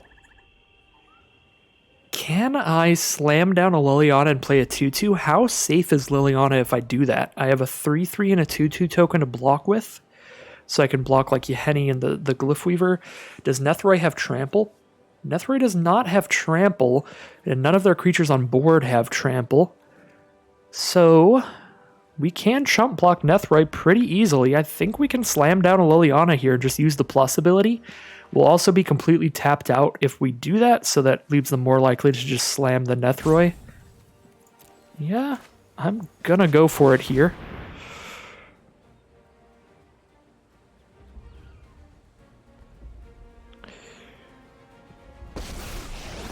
And now, rather than trying to Eat to Extinction to kill Nethroi, we're going to use Liliana's minus ability. So we're going to finality to clear their board down to just the Nethroi, and then have everybody sacrifice 2 creatures and finish it off that way. And then we get to hold the Eat to Extinction for later as well. They do have the Path to the World Tree mana here, so they can kill our zombie or our Gilded Goose. But if they do that, they're not doing anything else this turn. I feel like this is probably a turn where they're going to slam down Nethroi. That's my hope. That's what I would like to happen. I just want to get that out of the way as soon as possible, so I don't have to continue living in fear about it.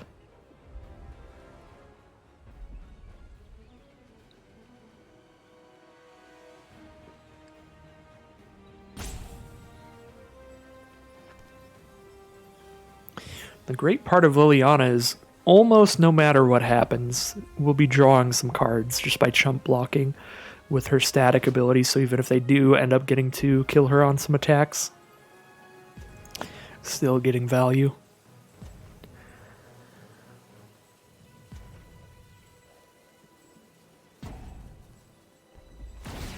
Path to the World Tree is just going to clear out the Gilded Goose. Alright then. So, Liliana's just going to hang out, live another day in that case. But unfortunately, so will the Nethroi, just going to sit in their hand and keep being that safety valve for after a Wrath effect. I guess if I ever get a ton of mana to where I can cast Finality and hold up Sublime Epiphany, then perhaps eventually we'll do that. Make the block here. I want to protect Liliana as much as I can, and this will force them to just sacrifice another creature to give Indestructible to Yahenni, so we clear out their board a little bit. Yeah, I'm pretty sure this is fine with me. Because if we do get to 9 loyalty on Liliana, we do absolutely just shred their board. They just keep 1 permanent of each type. And of course, we are drawing cards every time that we make a chump block like that, which is great. Spark Double's ridiculous. Yeah, we could Spark Double and just double -2 Liliana. And then they cast Nethroi, sure, but nothing has haste. Yeah, this seems real good. I'll be entirely honest here. Seems really good. My army will envelop this world.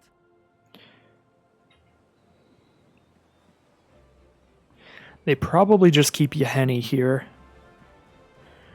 And that'll force us to use the -4 on the other Liliana as well. From battle to the grave. Oh, Yahenni actually will come back with haste.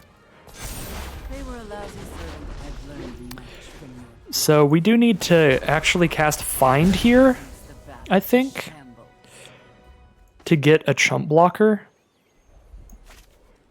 Oh, that's on blue, so we need to do this for black.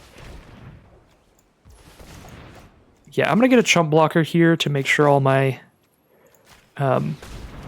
Lilianas survive. Just cast a goose. Now we can block the hasting Yahenni. We don't have Finality anymore, but with double Liliana on board and the amount of cards we've drawn, I really don't think we need it now. Because now we're just going to dump an even bigger board than they can off of their ultimate, or not ultimate, but their mutate. Plus, in order to do that, they do have to have something to mutate onto. So Shieldred is the play this turn. And we can clear that Shieldred out of here pretty easily. Make me sack a creature. That's fine. I'll just sack the goose, draw 2.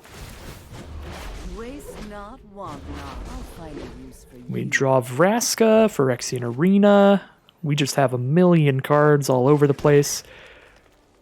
I can just take their Shieldred even. Take Shieldred, get a couple 2/2s. Seems good.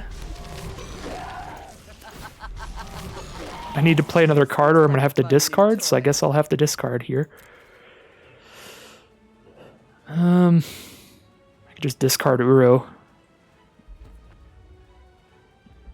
or Phyrexian Arena. Or the ring. Yeah, I guess the ring.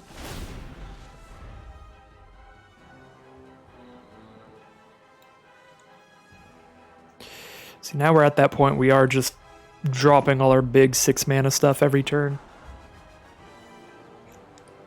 We don't even really care about our lack of a Wrath effect anymore because it's going to take a really big swing to turn the board back in their favor. They'll need like a Ruinous Ultimatum or something to just kill everything we have.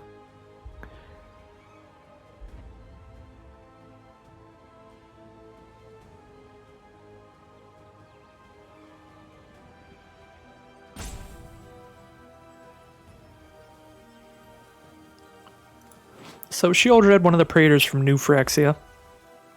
Swamp Walk, we get to return a creature from our graveyard to the battlefield at our upkeep, and in our opponent's upkeep they have to sacrifice a creature. It's just a really, really good effect. Definitely a Commander All-Star. So if you've played a lot of Commander, you've probably seen some Shieldreds in your time. I've definitely played with and against it quite a bit. Basically only in Commander, though. Alright, and they're just going to scoop them up there. The double Liliana and Bolas's clutches on the Shieldred is just a little too much to deal with there. And they may have even drawn a cheap enough creature to play so they could play the creature and mutate onto Nethroi. They were just trying to find an out there, but even then, they need to have a really massive field to be able to get through 2/2/2s coming out every single turn, and a forced sacrifice on them every turn. So we are going first here with a very good hand. So I will keep this. The only thing that's not great about the hand is the potential to get stuck on mana later, but we have multiple plays in the early game, so it's pretty much as good as we could hope for. We're going to slam down a Thief of Sanity turn 3 here. Start digging cards out of our opponent's library, which is always fantastic. Could also go with the Vizier. That'll ramp me into a 5-mana card next turn because it untaps a land by tapping it. But we don't have a 5-mana card, so I'll just play the Thief of Sanity. We can play Vizier next turn to ramp into a 6-mana card the turn after that. So Thief of Sanity, fingers crossed for no removal. Alright, they do have Never to clear the Thief of Sanity out of here. We do have Botanical Sanctum, which is a great draw because it's a good dual land, and we don't need 4 mana this turn, so we can just get it out tapped right now. But a great draw because now we know we get to cast a 6-mana card this next turn, which is perfect because there's no way we can allow that Thief of Sanity to stay out. Just like our opponent did here, we're going to have to just kill that immediately. So we will be killing that with an Ugin.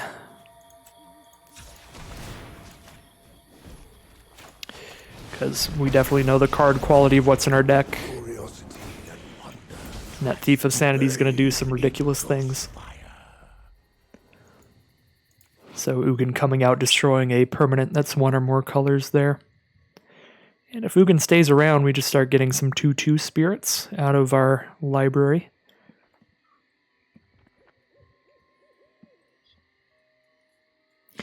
Our opponent does look to be on 4 colors at the very least. Green, red, black, and blue with a Gilded Goose out to give them a mana of any color off of their food tokens. So they have 5 colors if they have a 5-color card. Techiova's the play. They get to play land for turn now, gain a life, draw a card. Probably digging for some outs to the Ugin. We do have enough mana to immediately cast the Nexus of Fate, which is nice, but I like getting Shark Typhoon out first, because then when we cast the Nexus, we get a 7/7 Flying Shark, which is obviously fantastic. So I think we'll just be casting a Shark Typhoon, holding the Vizier back to block, and getting another 2/2, so we have multiple blockers to defend Ugin. And a Shark Typhoon to start going off next turn.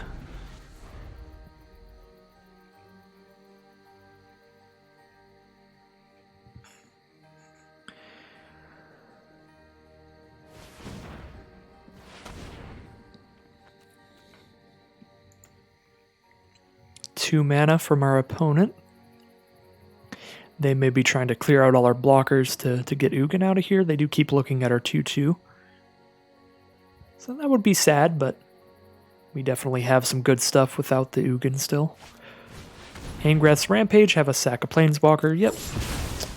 Makes us sack the one Planeswalker we have. I did have that card in an earlier draft, and I didn't even notice that it can make people sacrifice Planeswalkers until like the last round in the whole draft. So there were definitely a few times where I could have done that to some opponents and just did not even notice it. So that was unfortunate. Nicol Bolas the Ravager forcing a discard here. I think I'm going to discard the Scholar, sadly. When the Nicol Bolas flips, it's going to be absolutely devastating as well, so we need to do everything in our power to kill that when it happens.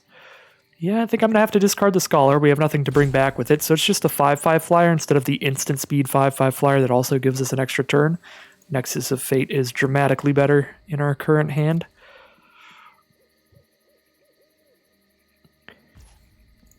Let's see what we draw into. Just a land here. I guess we're going to Nexus for another turn and a big flyer and hope for a good draw that turn. The alternative is to wait until their turn and try to Nexus to block the Nicol Bolas. But then... yeah, next turn they're probably just going to do that at sorcery speed.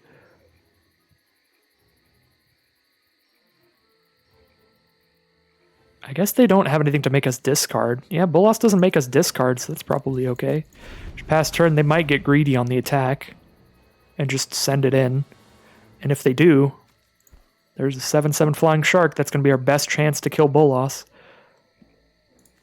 But also if they just like flip it and then... if they use the +2, it's going to be a 9 loyalty Planeswalker. Yeah, never mind. Even if we hit it for like 7 a turn, it's going to take a while to kill Bolas. Replicating Rings to play. Alright, well, they're not flipping Bolas then. They don't have the mana up to do that anymore.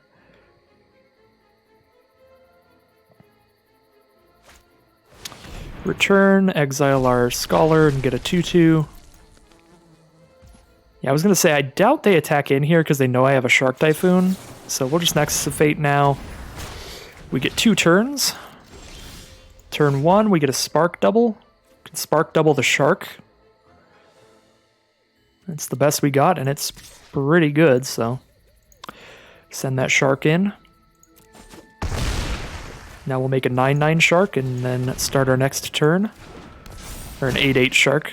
Just gets one more counter. Bolas's Clutches.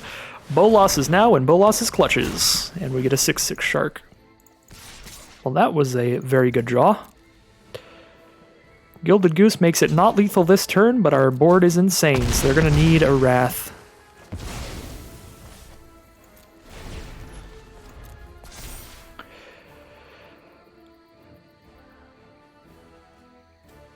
So we don't have the red mana to use their own Bolas against them. And if we tried, it would go back to their field. It's 7 mana, exile Bolas, then return him to the battlefield transformed under his owner's control. So even if we get the red mana, we should never use that effect, or we're just going to give them Nicol Bolas the Arisen. We're the controller, but not the owner of the card. As you can see where it says owner, Shags the man. Right above where it says flying.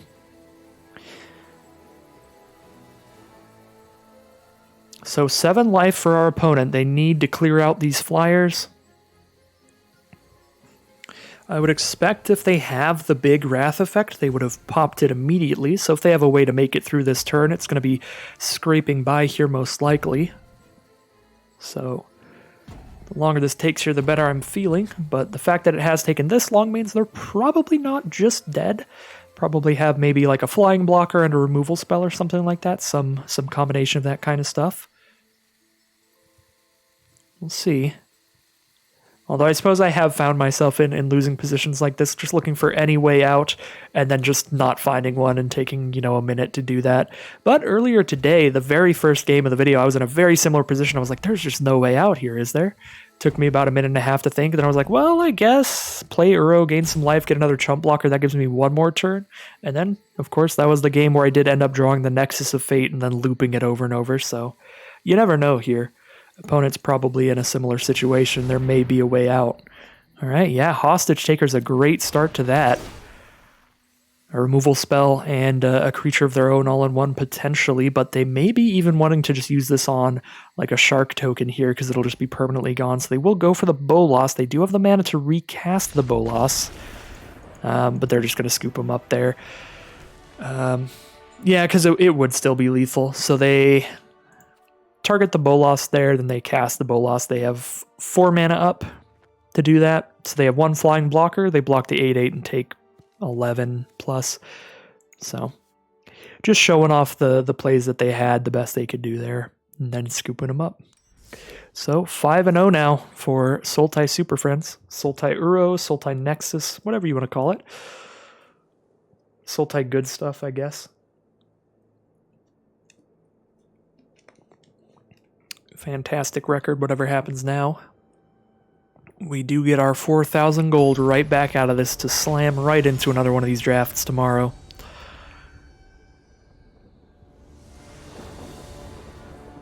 Alright, we are on the play. We have turn 3 Uro. We do have the Guardian Idol ramping us up, but that doesn't help ramp into Uro because we just have 3 mana turn 3 anyway. But it does help ramp into like Ashiok if we draw the black mana. Not so sure how I feel about this hand. Not having the black mana is a little risky with double black cards, but I kind of want to keep it still just because Uro is super nice. Several ways that this hand could come back to bite us. So if we get punished, we get punished.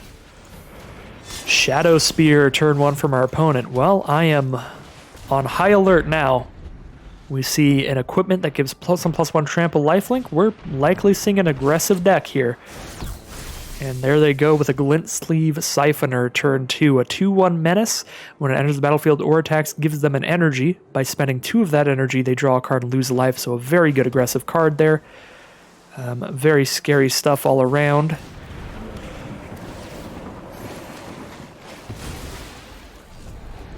And we might be about to see the most aggressive deck that we've seen in a little while here. Yeah, Elite Spellbinder coming out, so very solid aggressive stuff from our opponent. I do think they made the aggressive cards a bit weaker in this cube than they usually are to give the big splashy decks more room to do bigger splashier things. So you will see aggro less often, but the fact that there are so many big splashy things, so many comes into play tapped lands and mana rocks and things like that, as we've seen in our earlier games, many decks in this format do take their sweet time setting up in the early games, so you can absolutely go for one of these aggressive strategies like this and try to capitalize on the slower nature of most opponents' decks. So they take the Eat to Extinction. We don't draw the black mana yet anyway, so we have a Spark Double that we can't copy anything with. We just have a Guardian Idol that we can't block with the Guardian Idol either thanks to the Menace on the Glint Sleeve Siphoner, so this may be a game where we do just get crushed by that early aggressive start, taking too much time to set up.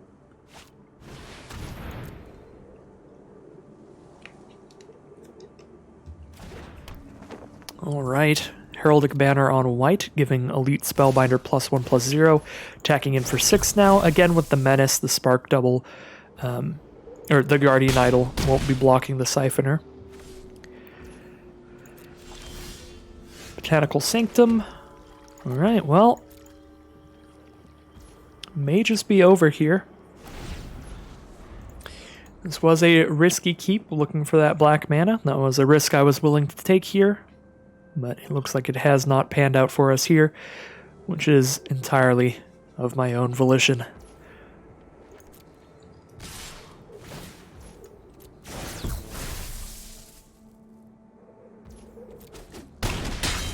I think this is the kind of hand that not knowing what's on top of your deck, like not knowing when that black mana is going to come, is not the kind of hand that you should keep in game 2 or 3 if you're in like a match against an aggressive deck like this.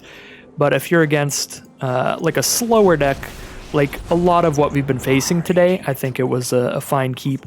But the early aggro to punish us here is really going to kill us. Because are we dead next turn? 1, 2, 3, 4, 5, 6, 7, 8, 9. Yeah, with the Shadow Spear, we're just dead next turn. Even if we kill the highest power creature, they just have to throw that spear onto somebody and it's over. Well, we'll stop as much damage as we can. Maybe they'll do the math incorrectly and attack Ugin here, but definitely happy to lose to this deck, because this is a sweet deck from our opponent. Sweet white-black aggro deck with some equipment theming too. SRAM, so whenever they cast an aura, equipment, or vehicle, they draw a card. They've got the Shadow Spear to work with the SRAM there. Killian, so when they're targeting creatures with their spells, they're cheaper to play. Really neat aggressive strategy there. Very cool stuff from our opponent. So 5-1 it is. Definitely a clear hindsight mulligan that game, but I don't feel too bad about that round in general. That was a round we were pretty likely to lose even with the perfect hand. Our opponent was definitely on some aggressive stuff there. They did stumble a little bit, like turn 4, turn 5. They didn't add any power to the board, but then one turn later, that's when like SRAM and more stuff just came out, so pretty good stuff all around. So we don't have black mana again, but we do have Gilded Goose giving us a mana of any color, so we can get black mana once off of the Goose. We have turn 2 Uro. This is a definite keep against, I think, any strategy. Even if we do end up against another aggressive deck, this is a very solid start, because we even get a 1/3 out there blocking stuff. We have a Shark Typhoon to flash in a blocker as well. We are playing against red and black so far. Just a mountain and a swamp and an agonizing remorse that is going to probably exile Uro. That is what I would choose if I was my opponent, but I don't know if I would have chosen the same thing earlier today, but now that I've played with this deck a good amount and really felt the power of that late game Uro just consistently coming back, now I am at that point where I'm like, yeah, I would always just agonizing remorse Uro, because you get to exile it so it can never escape. And our opponent seems to agree there. They have permanently exiled our Uro. I'm not going to cast the Vizier here and lose a food token to do it. I'm just going to get more mana, because we don't really need to ramp into a turn 3 Talron's Invocation. And if we really do, we can just sacrifice one of the foods that we just made here. But I think next turn I'll just be playing the Vizier. I'm just trying to ramp into Shark Typhoon, really. And if we can get the Shark Typhoon out before we cast Talron's Invocation, we get even more flyers out of it, even more value. So that seems fine to me. If we are in a slower matchup, which we may be, playing against Grixis here, they've got Agonizing Remorse, Prismari Command. Well, I think this is the worst thing that could have happened if I didn't just slam down Vizier. This would be the best reason to have done that, is because now they can just kill my Goose anyway, and then I'm not getting that super early Shark Typhoon either way by keeping those food tokens. So we could have just had Vizier out a turn earlier, which leaves us open to this turn just holding our mana up for Eat to Extinction or anything like that.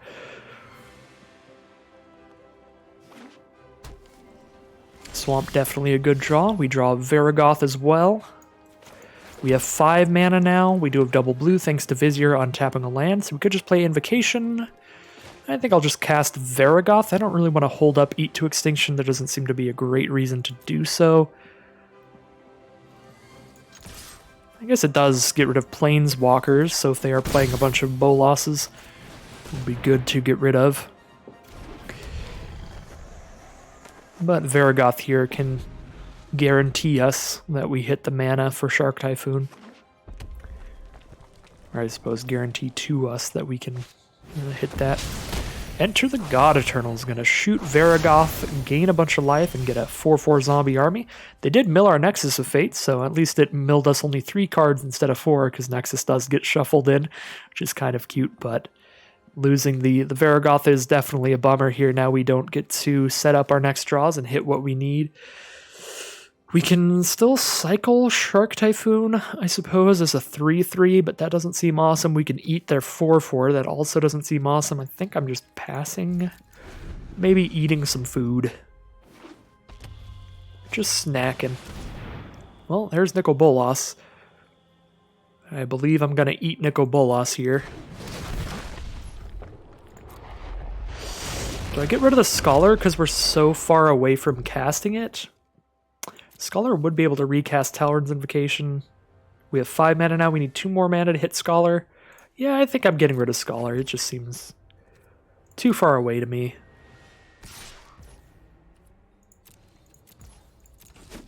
Take 4 down to 16. Let's go ahead and see if we get to kill Bolas here. They could have a counterspell up, though. They know about the Eat to Extinction. It is revealed to them. We'll leave that swamp there because we do need to hit that Shark Typhoon mana. And now I'll go ahead and do it. We only have the one non-creature spell to play right now, but our deck has a lot of non-creature stuff, a lot of which can cost like 5 or 6 mana. So I think just a Shark Typhoon on the board is much more likely to be better than the one shark here. We would get 1 4/4 shark and draw a card. This way we'll get 1 4/4 shark. We don't draw a card, but then maybe get more sharks as the game progresses, because we know we'll get a 4/4 shark still off of Talron's Invocation next turn. Dire Fleet Daredevil. They get to cast an instant or sorcery from our graveyard. Eat to Extinction is the only one, so I guess our Vizier gets killed, and they get to Surveil 1. Look at the top card of their library and put it in the grave if they want. Mask of Immolation being the top card, pretty weak for this late in the game, so they just toss it in the grave. Sublime Epiphany is the draw. Unfortunately, without the Vizier, we don't have the double blue for either of these cards now. So that is not great for us, but we do have the mana to eat both of our food tokens. Yeah, the Dire Fleet to eat the Vizier. Eating the Vizier didn't look super spicy there, since we already got the 6 mana card that they knew about on the board. But little did they know, we do need double blue badly.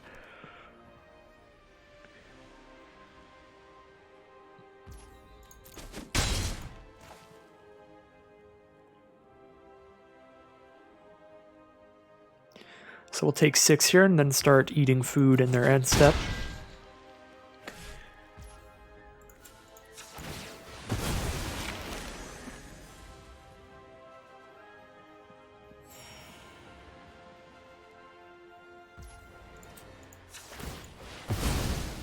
And that Gilded Goose is such a good card, even if it doesn't give you that mana ramp. Just the fact that now my 1-drop gave me an extra 6 life later in the game to give me more time is so nice. And I think I have to cast Finality, or Find here, because I don't have the mana for Finality. If I don't cast it here, I'm taking 6. If I don't cast something here, I'm taking 6, I should say. And by casting Find, I get a 2/2 Shark out, and I get a 2/3 Death Toucher onto the board immediately, as well as a Gilded Goose for the future. So I think I am casting Find. Grab Varragoth, grab Gilded Goose.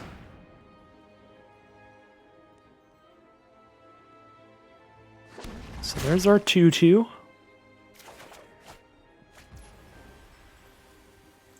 Play our 2/3 Death Toucher as well. So if they attack with both creatures, we can block the 2/1 First Striker with a 2/3 and take 4. We do have the Electrolyze to kill the Shark token. That's fine. I wasn't likely to be blocking with that anyway, so that doesn't really change the combat math here unless they also have the removal to kill Varragoth. That would definitely be bad. And Electrolyze does draw them the card, at least, to get them closer to removal for Varragoth as well. Just attacking with the 4/4, because that would be a trade. I think I take that trade. I go to 8 if I don't, and that's the main thing Varragoth's going to accomplish for us. It's getting their bigger creature off the board here. Yeah, I am going to take that trade. Problem is, they do have a lot of mana here. They did just draw another card, so it's possible that they can now just cast another big creature. But nothing yet. Now we can just pass the turn holding a Sublime Epiphany up if we want to play it really safe, or just play a Talgrin's Invocation.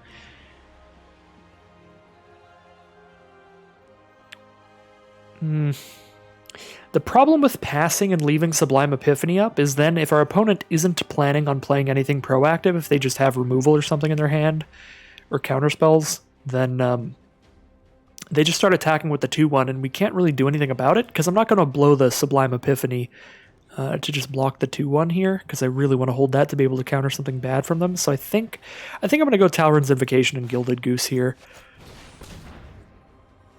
And then we'll just be holding the Sublime Epiphany up in future turns. Well, it's looking like it may be a counterspell here. If it's their own Sublime Epiphany, that would be some sweet justice, because I have won a lot of games just because of how busted Sublime Epiphany is. So if we lose to a Sublime Epiphany, I think that all's fair. All's fair here. I don't know any of the sayings off the top of my head right now.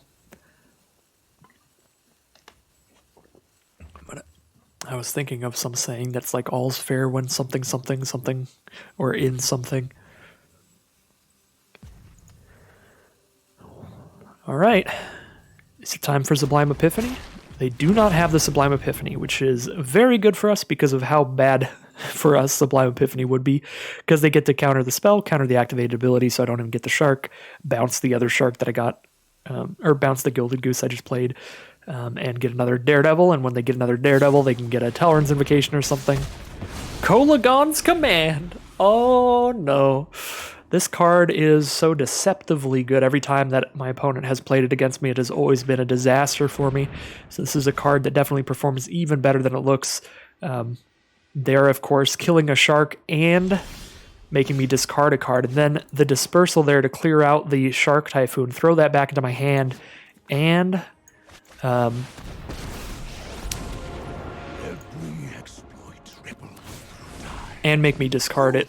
lies beyond vision. So I can block this Daredevil with just a 4/4 shark here, but I can also just like chump block with this 2/2 and then draw a Replicating Ring to my hand, which seems fine. I don't like popping the -3 ability, because then if they play something better, I like having that as a backup.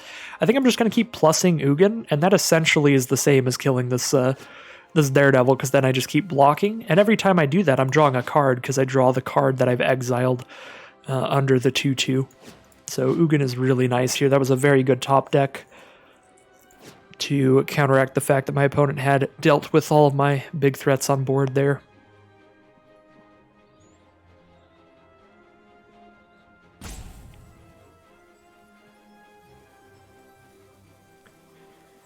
Some form of removal here, perhaps. They are looking around all the creatures.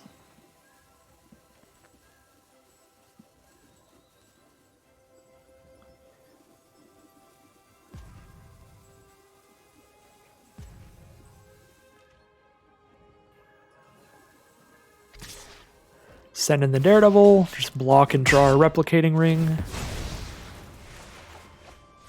Looks like they might have been attacking us instead of Ugin there, which is a little weird.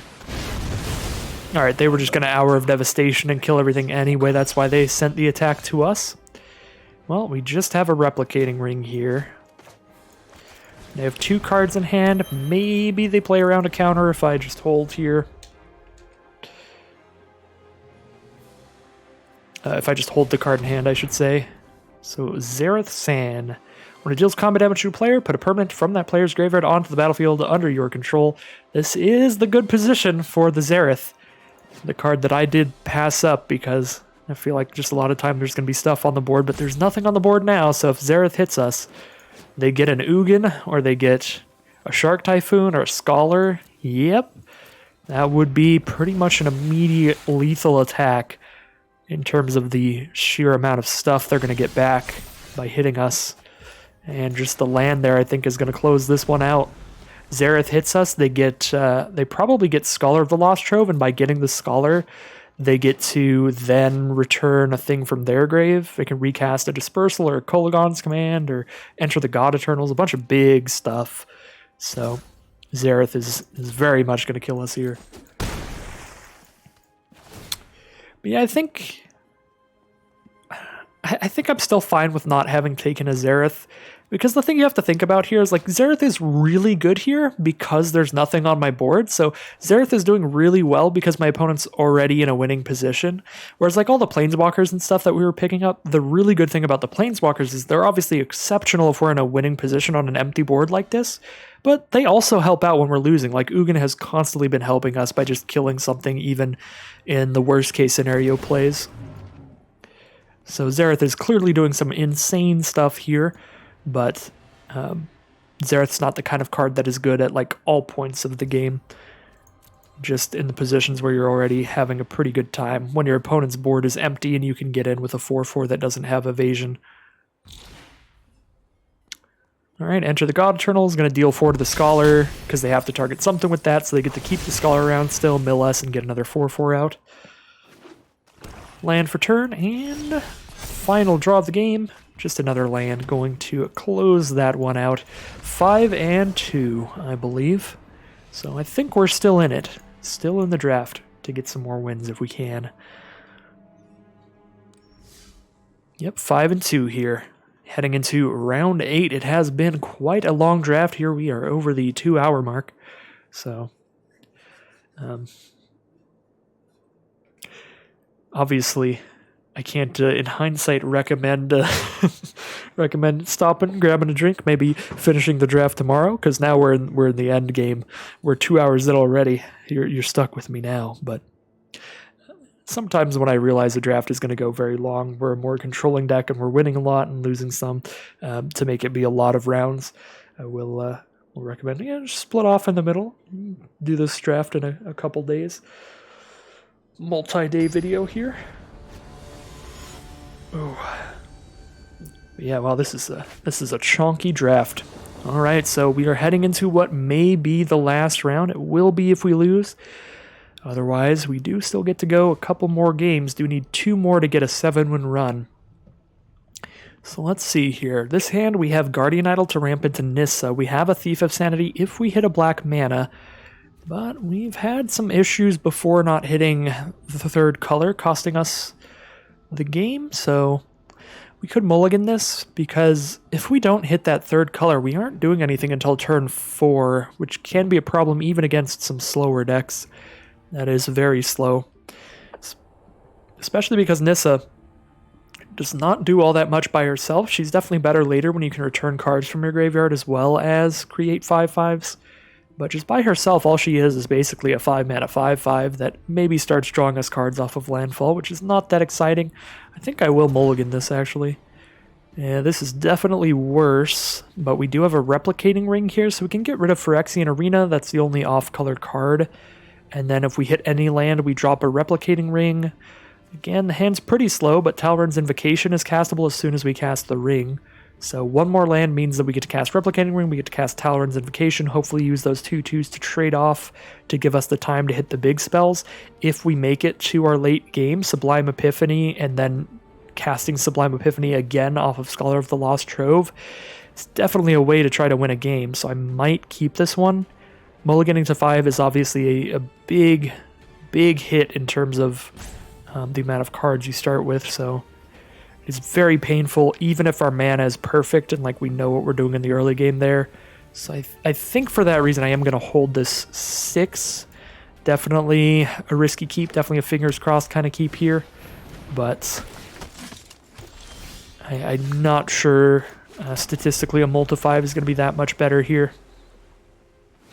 Because even the perfect multi-5 is down 2 cards to start the game, which is a big downside.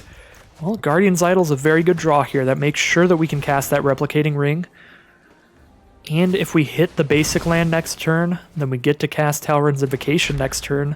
I guess it would have to be a blue source specifically, so an island or a Botanical Sanctum kind of card.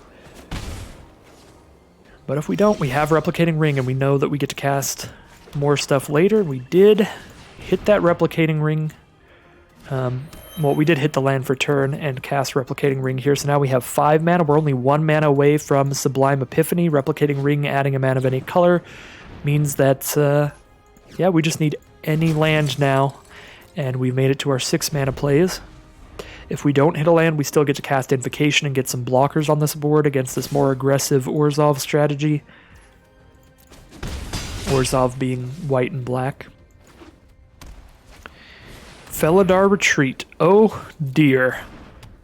So this, whenever they landfall, they get another 2/2, or they put a +1/+1 counter on their whole field and give it Vigilance until end of turn, both of which are really scary against us. So now I get to hold up Sublime Epiphany, but if they just play a land and do nothing else, that's going to be pretty bad for me.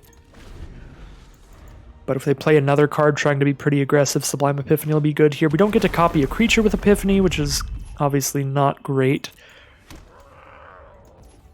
But we get to kill a 2/2, counter one of their spells, and draw a card.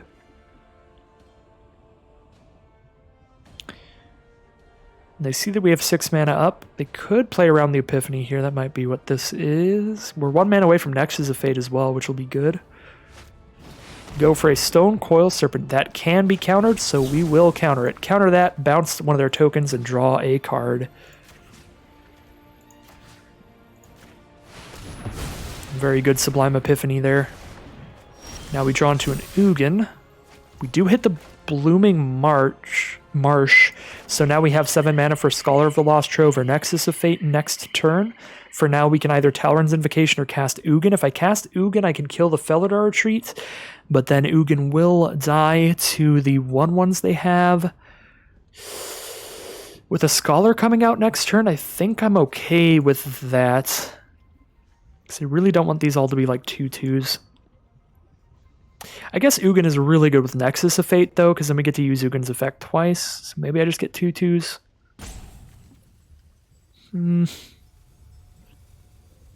Yeah, we'll get some 2/2s here, defend the Ugin, try to get more value out of him later.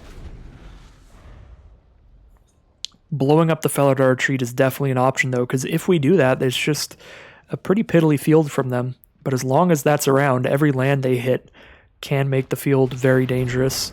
There's Terragrid's Lantern. That's going to be annoying, but hopefully slow enough that we can just deal with it. We're down to 12 already, though, so we will have to lose some life. So lose 3 life unless we sack an online permanent or discard a card. I think we have to lose life here. To be honest, we need all our mana because we need to hit 7. Our cards in hand are all very powerful. We need our creatures. Yeah, lose life, go down to 9. Maybe no land for turn here? Yeah, no land for turn here for the Felidar Retreat, so gives us a turn off of dealing with that. So now we play a Scholar. Actually, they only have 1 mana off, or 1 mana up. Scholar into Nexus of Fate might be lethal in 2 turns here. Just by the amount of flyers we'll have. So Scholar, Sublime Epiphany, cast this. Return a non-land permanent, create a copy, and draw a card. Return a non-land permanent to its owner's hand. We'll return Terragrid's Lantern, I think. We're going to copy our Scholar. We're going to draw a card. The copy of Scholar will hit Talron's Invocation. Yeah, we definitely have a lethal amount of flyers next turn, because next turn we can take an extra turn and attack them with our flyers twice. Oh yeah. The Scholar plus Sublime Epiphany doing some spicy stuff.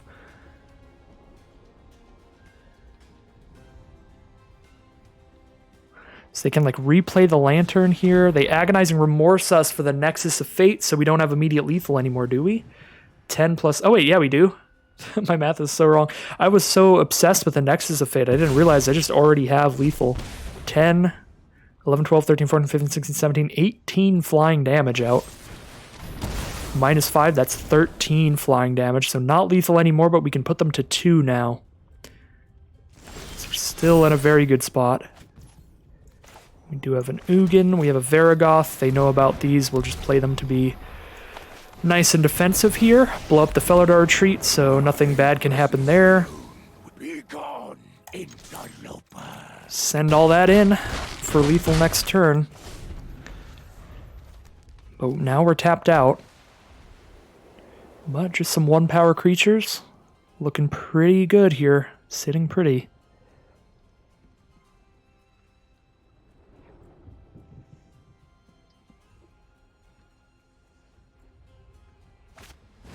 Elspeth Sun's Nemesis can buff 2 of their creatures with that -1. With some other buff spells, they could find lethal here, but we do have that 1 blocker. We take 4. Do they have a way to deal 5 here? Off that 2 mana, looks like no. Looks like we are going to close this one out here. And there's the concession from our opponent. That leads us into 6 wins and 2 losses. It's going to be my first draft in a while that is going to have the ultimate dramatic final boss where no matter what happens in the next round, win or loss, it is the final round. I would say everything on the line, but you know, in drafts, it doesn't matter too much, the difference between 6 wins and 7 wins.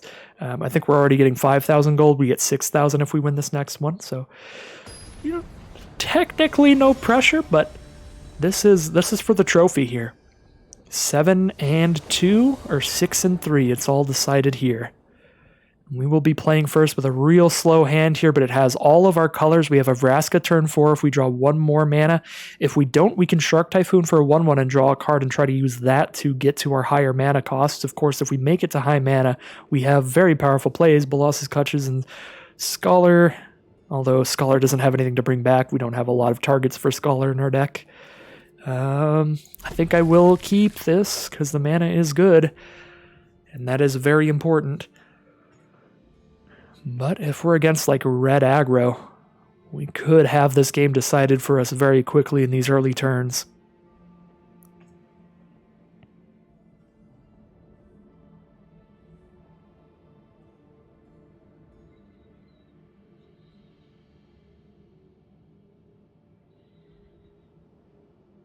Opponent's still deciding. Looks like they choose to keep. We'll play our Fetid Pools, our tapped land turn 1.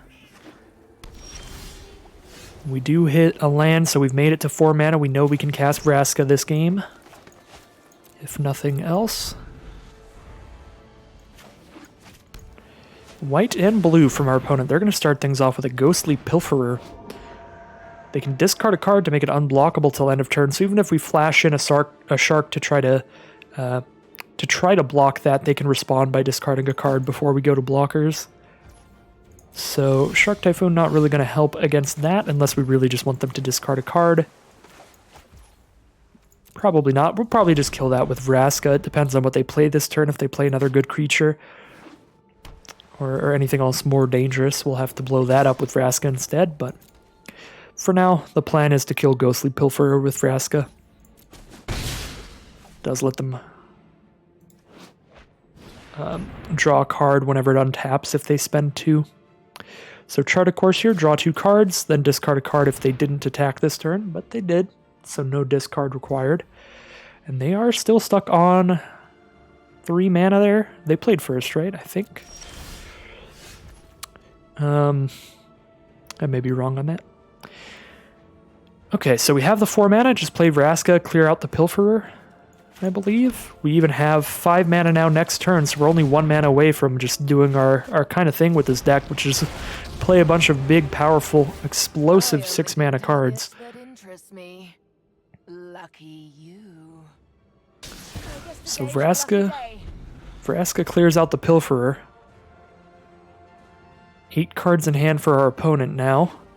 There is land for turn, 4 mana up.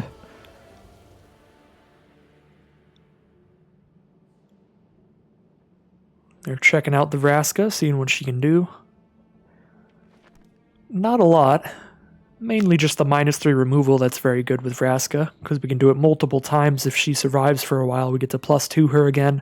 Choose not to sacrifice anything, but then by doing that, we'll have that removal spell at the ready again the turn after. Mainly what she's used for in this deck. I don't think we're ever ultimating with her. They go for an Anointed Procession. So if they try to make any tokens, they're going to be making twice that many tokens, which is really terrifying. I don't have anything to interact with that right now. All my cards are 6 mana here, so we will have to just allow that and just wait. Past turn, Ugin can kill it as soon as we hit 6 mana, so we should probably Shark Typhoon to draw a card and make sure we're more likely to hit the 6th land by trying to draw it out of our top 2 instead of just our top 1 here. And yeah, I think this is a game where I'm fine cycling the Shark Typhoon, because if I just tap out for that rather than anything else, I'm going to be a little worried here. Yeah, and now by casting Shark Typhoon, I get to kill Kazmina with that as well, which is definitely good. Because she's good to get those wizards out, draw a discard, especially with Anointed Procession on her side. Getting 2 wizards for each minus.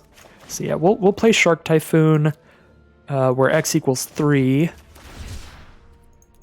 We'll attack Kazmina with that 3/3. We'll kill Anointed Procession with Ugin if we can. We did hit the 6th land, and we wouldn't have hit it if we didn't cycle the Shark Typhoon, so that's very good. I guess we could Bolas's Clutches Kazmina or the Procession instead, but I think that I would rather Ugin to just kill it, because then we have an Ugin on the board. Although I suppose we would need to protect that Ugin to do anything great with it. Like now we probably use Vraska to just kill a 2/2 if we're going the Ugin line. Like Vraska kills a 2/2, Ugin kills Procession, our Shark kills the Kazmina, and then their other 2/2 kills our Ugin, and just everything's off the board. Except for one of their 2/2s. So maybe we do just Bolas's Clutches here. The Procession. It'll double up with our Sublime Epiphany, I guess. We get an extra token. But that's about it. So it's not doing much for us. We're just getting rid of the Procession. Yeah, I'm going to do that. Procession seems just like an issue here. I guess we could also just sacrifice it to gain a life, draw a card. Sure. Actually, yeah, we'll do that. That's a really silly way to do it, but this way they don't have enough damage to kill Vraska, but now we've gotten rid of that Procession. Even if they have Artifact or Enchantment removal, they can't kill Bolas's Clutches now. We just sacrifice their Procession. It's in their grave. I don't expect White-Blue to have a way to throw that back into play from the graveyard. So yeah, this actually works pretty well. We kill their Planeswalker, we kill their Anointed Procession. Our Planeswalker's at high enough loyalty, even if they attack with both 2/2s, she'll survive. So they need a little more to kill her. They need some kind of extra card here. And if they do kill her with something else, we're only taking like 4 damage from these 2/2s. We don't have to clear any of these out to be fine here. So they played Divine Visitation. That we may now have to use Ugin on. We get a Spark Double for Vraska, which is fun. We could also use that on Ugin later if Ugin survives. Yeah, I really think we need to kill Divine Visitation. They are very clearly a combo token deck with Anointed Procession and Divine Visitation in it. So I think Ugin's our only way to kill that now. It costs 5 mana, so we can't kill it with the minus of Vraska, even if we use a Spark Double. We could bounce it with Sublime Epiphany.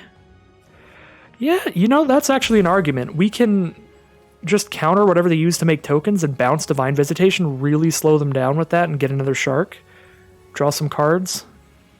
That's a thing. That's pretty solid.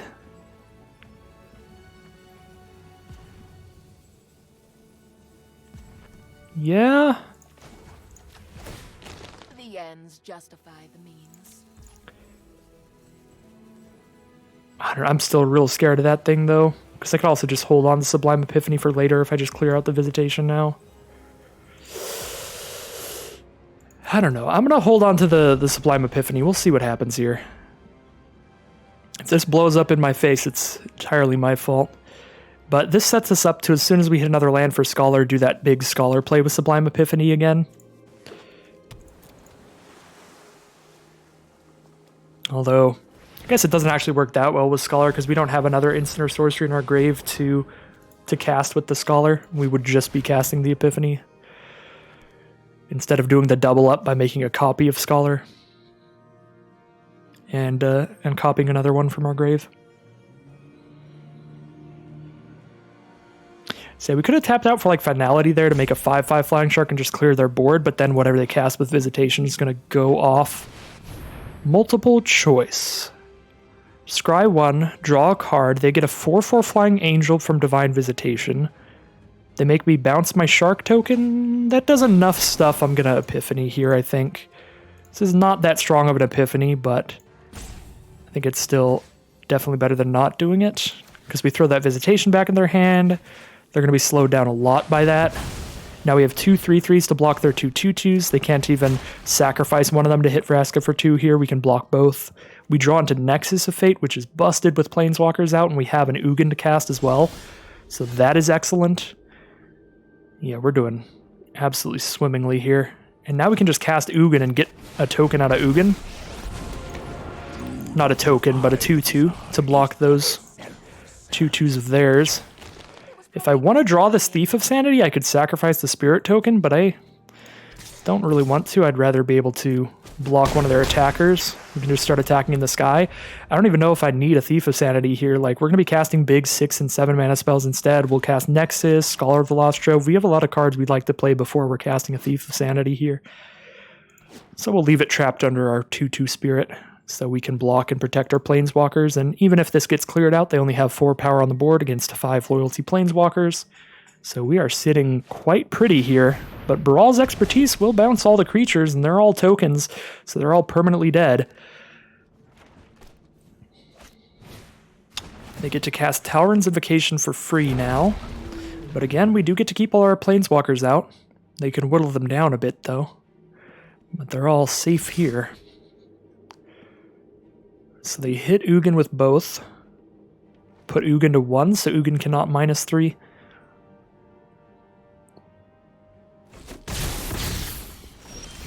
Alright, there's an Ashiok. We don't have the 7 mana to Nexus here, so I'm probably going to -4/-4 to everything. The question is, do I want to do that before or after I make a 2/2? If I do it after I make a 2/2, then that's better if the 2/2's a land. I think it's most likely, statistically speaking, that the top card's a land than anything else right now. Yeah, I'm going to make the 2/2 first, hoping to hit a land here. We hit an Eat of Extinction. Eat to Extinction, I should say. So that will just die to finality. But we can draw a card off of it this way. And maybe hit the land there. There's the land, so we do have the 7 mana, so we can cast Nexus here and just take another turn, do more stuff with the Planeswalkers. It seems fine to me, because it shuffles back into the library. So we can do it again later. We do have to discard a card for turn, but I have a million cards. Goose here. Hit another land. Now we can Scholar Sublime Epiphany, but we only have 1 spell engrave. I think now we're going to Finality and just make a 2/2. Yeah, let's get this board cleared. And then establish our own creatures. The fabric of the multiverse obeys me. As long as we win, nothing else And matters. Vraska's now at enough to ultimate, so if I hit them with a single creature, if I pop Vraska's ultimate, they will lose to the ultimate. I was saying earlier in this game, I don't think I'm ever going to ultimate Vraska, but maybe this is the game. And they scoop them up, leading us to 7-2, which is all fine and dandy, but unfortunately that does mean that we technically never ultimated Vraska. So that is a thing. I think we had a potential for a really cool turn after that if they tried to do something to survive there, but it's fair enough that they didn't. We had some really big Planeswalkers and explosive plays. Not much was going to get them out of that, but we could have cast our Scholar to cast like Finality again to just clear the board and then make it so if anything hits them, it's lethal. Do something fancy like that. But, I mean, obviously we had a pretty loaded hand, so there were plenty of big plays like that. So 7-2, I believe that is my first 7-win run in the Chromatic Cube draft. Really nice long draft here, 2.5 hours here. So, yeah, 6,000 gold, 3 cards, get everything out of it. Really fun deck this time around. Just great stuff. Uro and Nexus of Fate, just some busted banned cards. Tons of Planeswalkers, a lot of Super Friends stuff. Early on, there was just a lot of Nexus of Fate stuff going on, and not a lot of Planeswalker stuff going on, but I think we made up for it in the last few rounds. We did live up to the name Super Friends with a lot of massive plays with our Planeswalkers. So that is going to end today's video. As always, if you are enjoying the drafts, just make sure to like, comment, or subscribe, all those good things that can let the YouTube algorithm know that you have been enjoying the drafts and you do want to see more. And just thank you very much for watching. I will see you all again very soon for more Magic Arena. We'll be doing Chromatic Cube drafts up until the launch of Adventures in the Forgotten Realms. Maybe a jump start here or there in between then, but that's only like a little more than a week away till the next Magic set, so super pumped about that. And I will see you, as I said, very soon.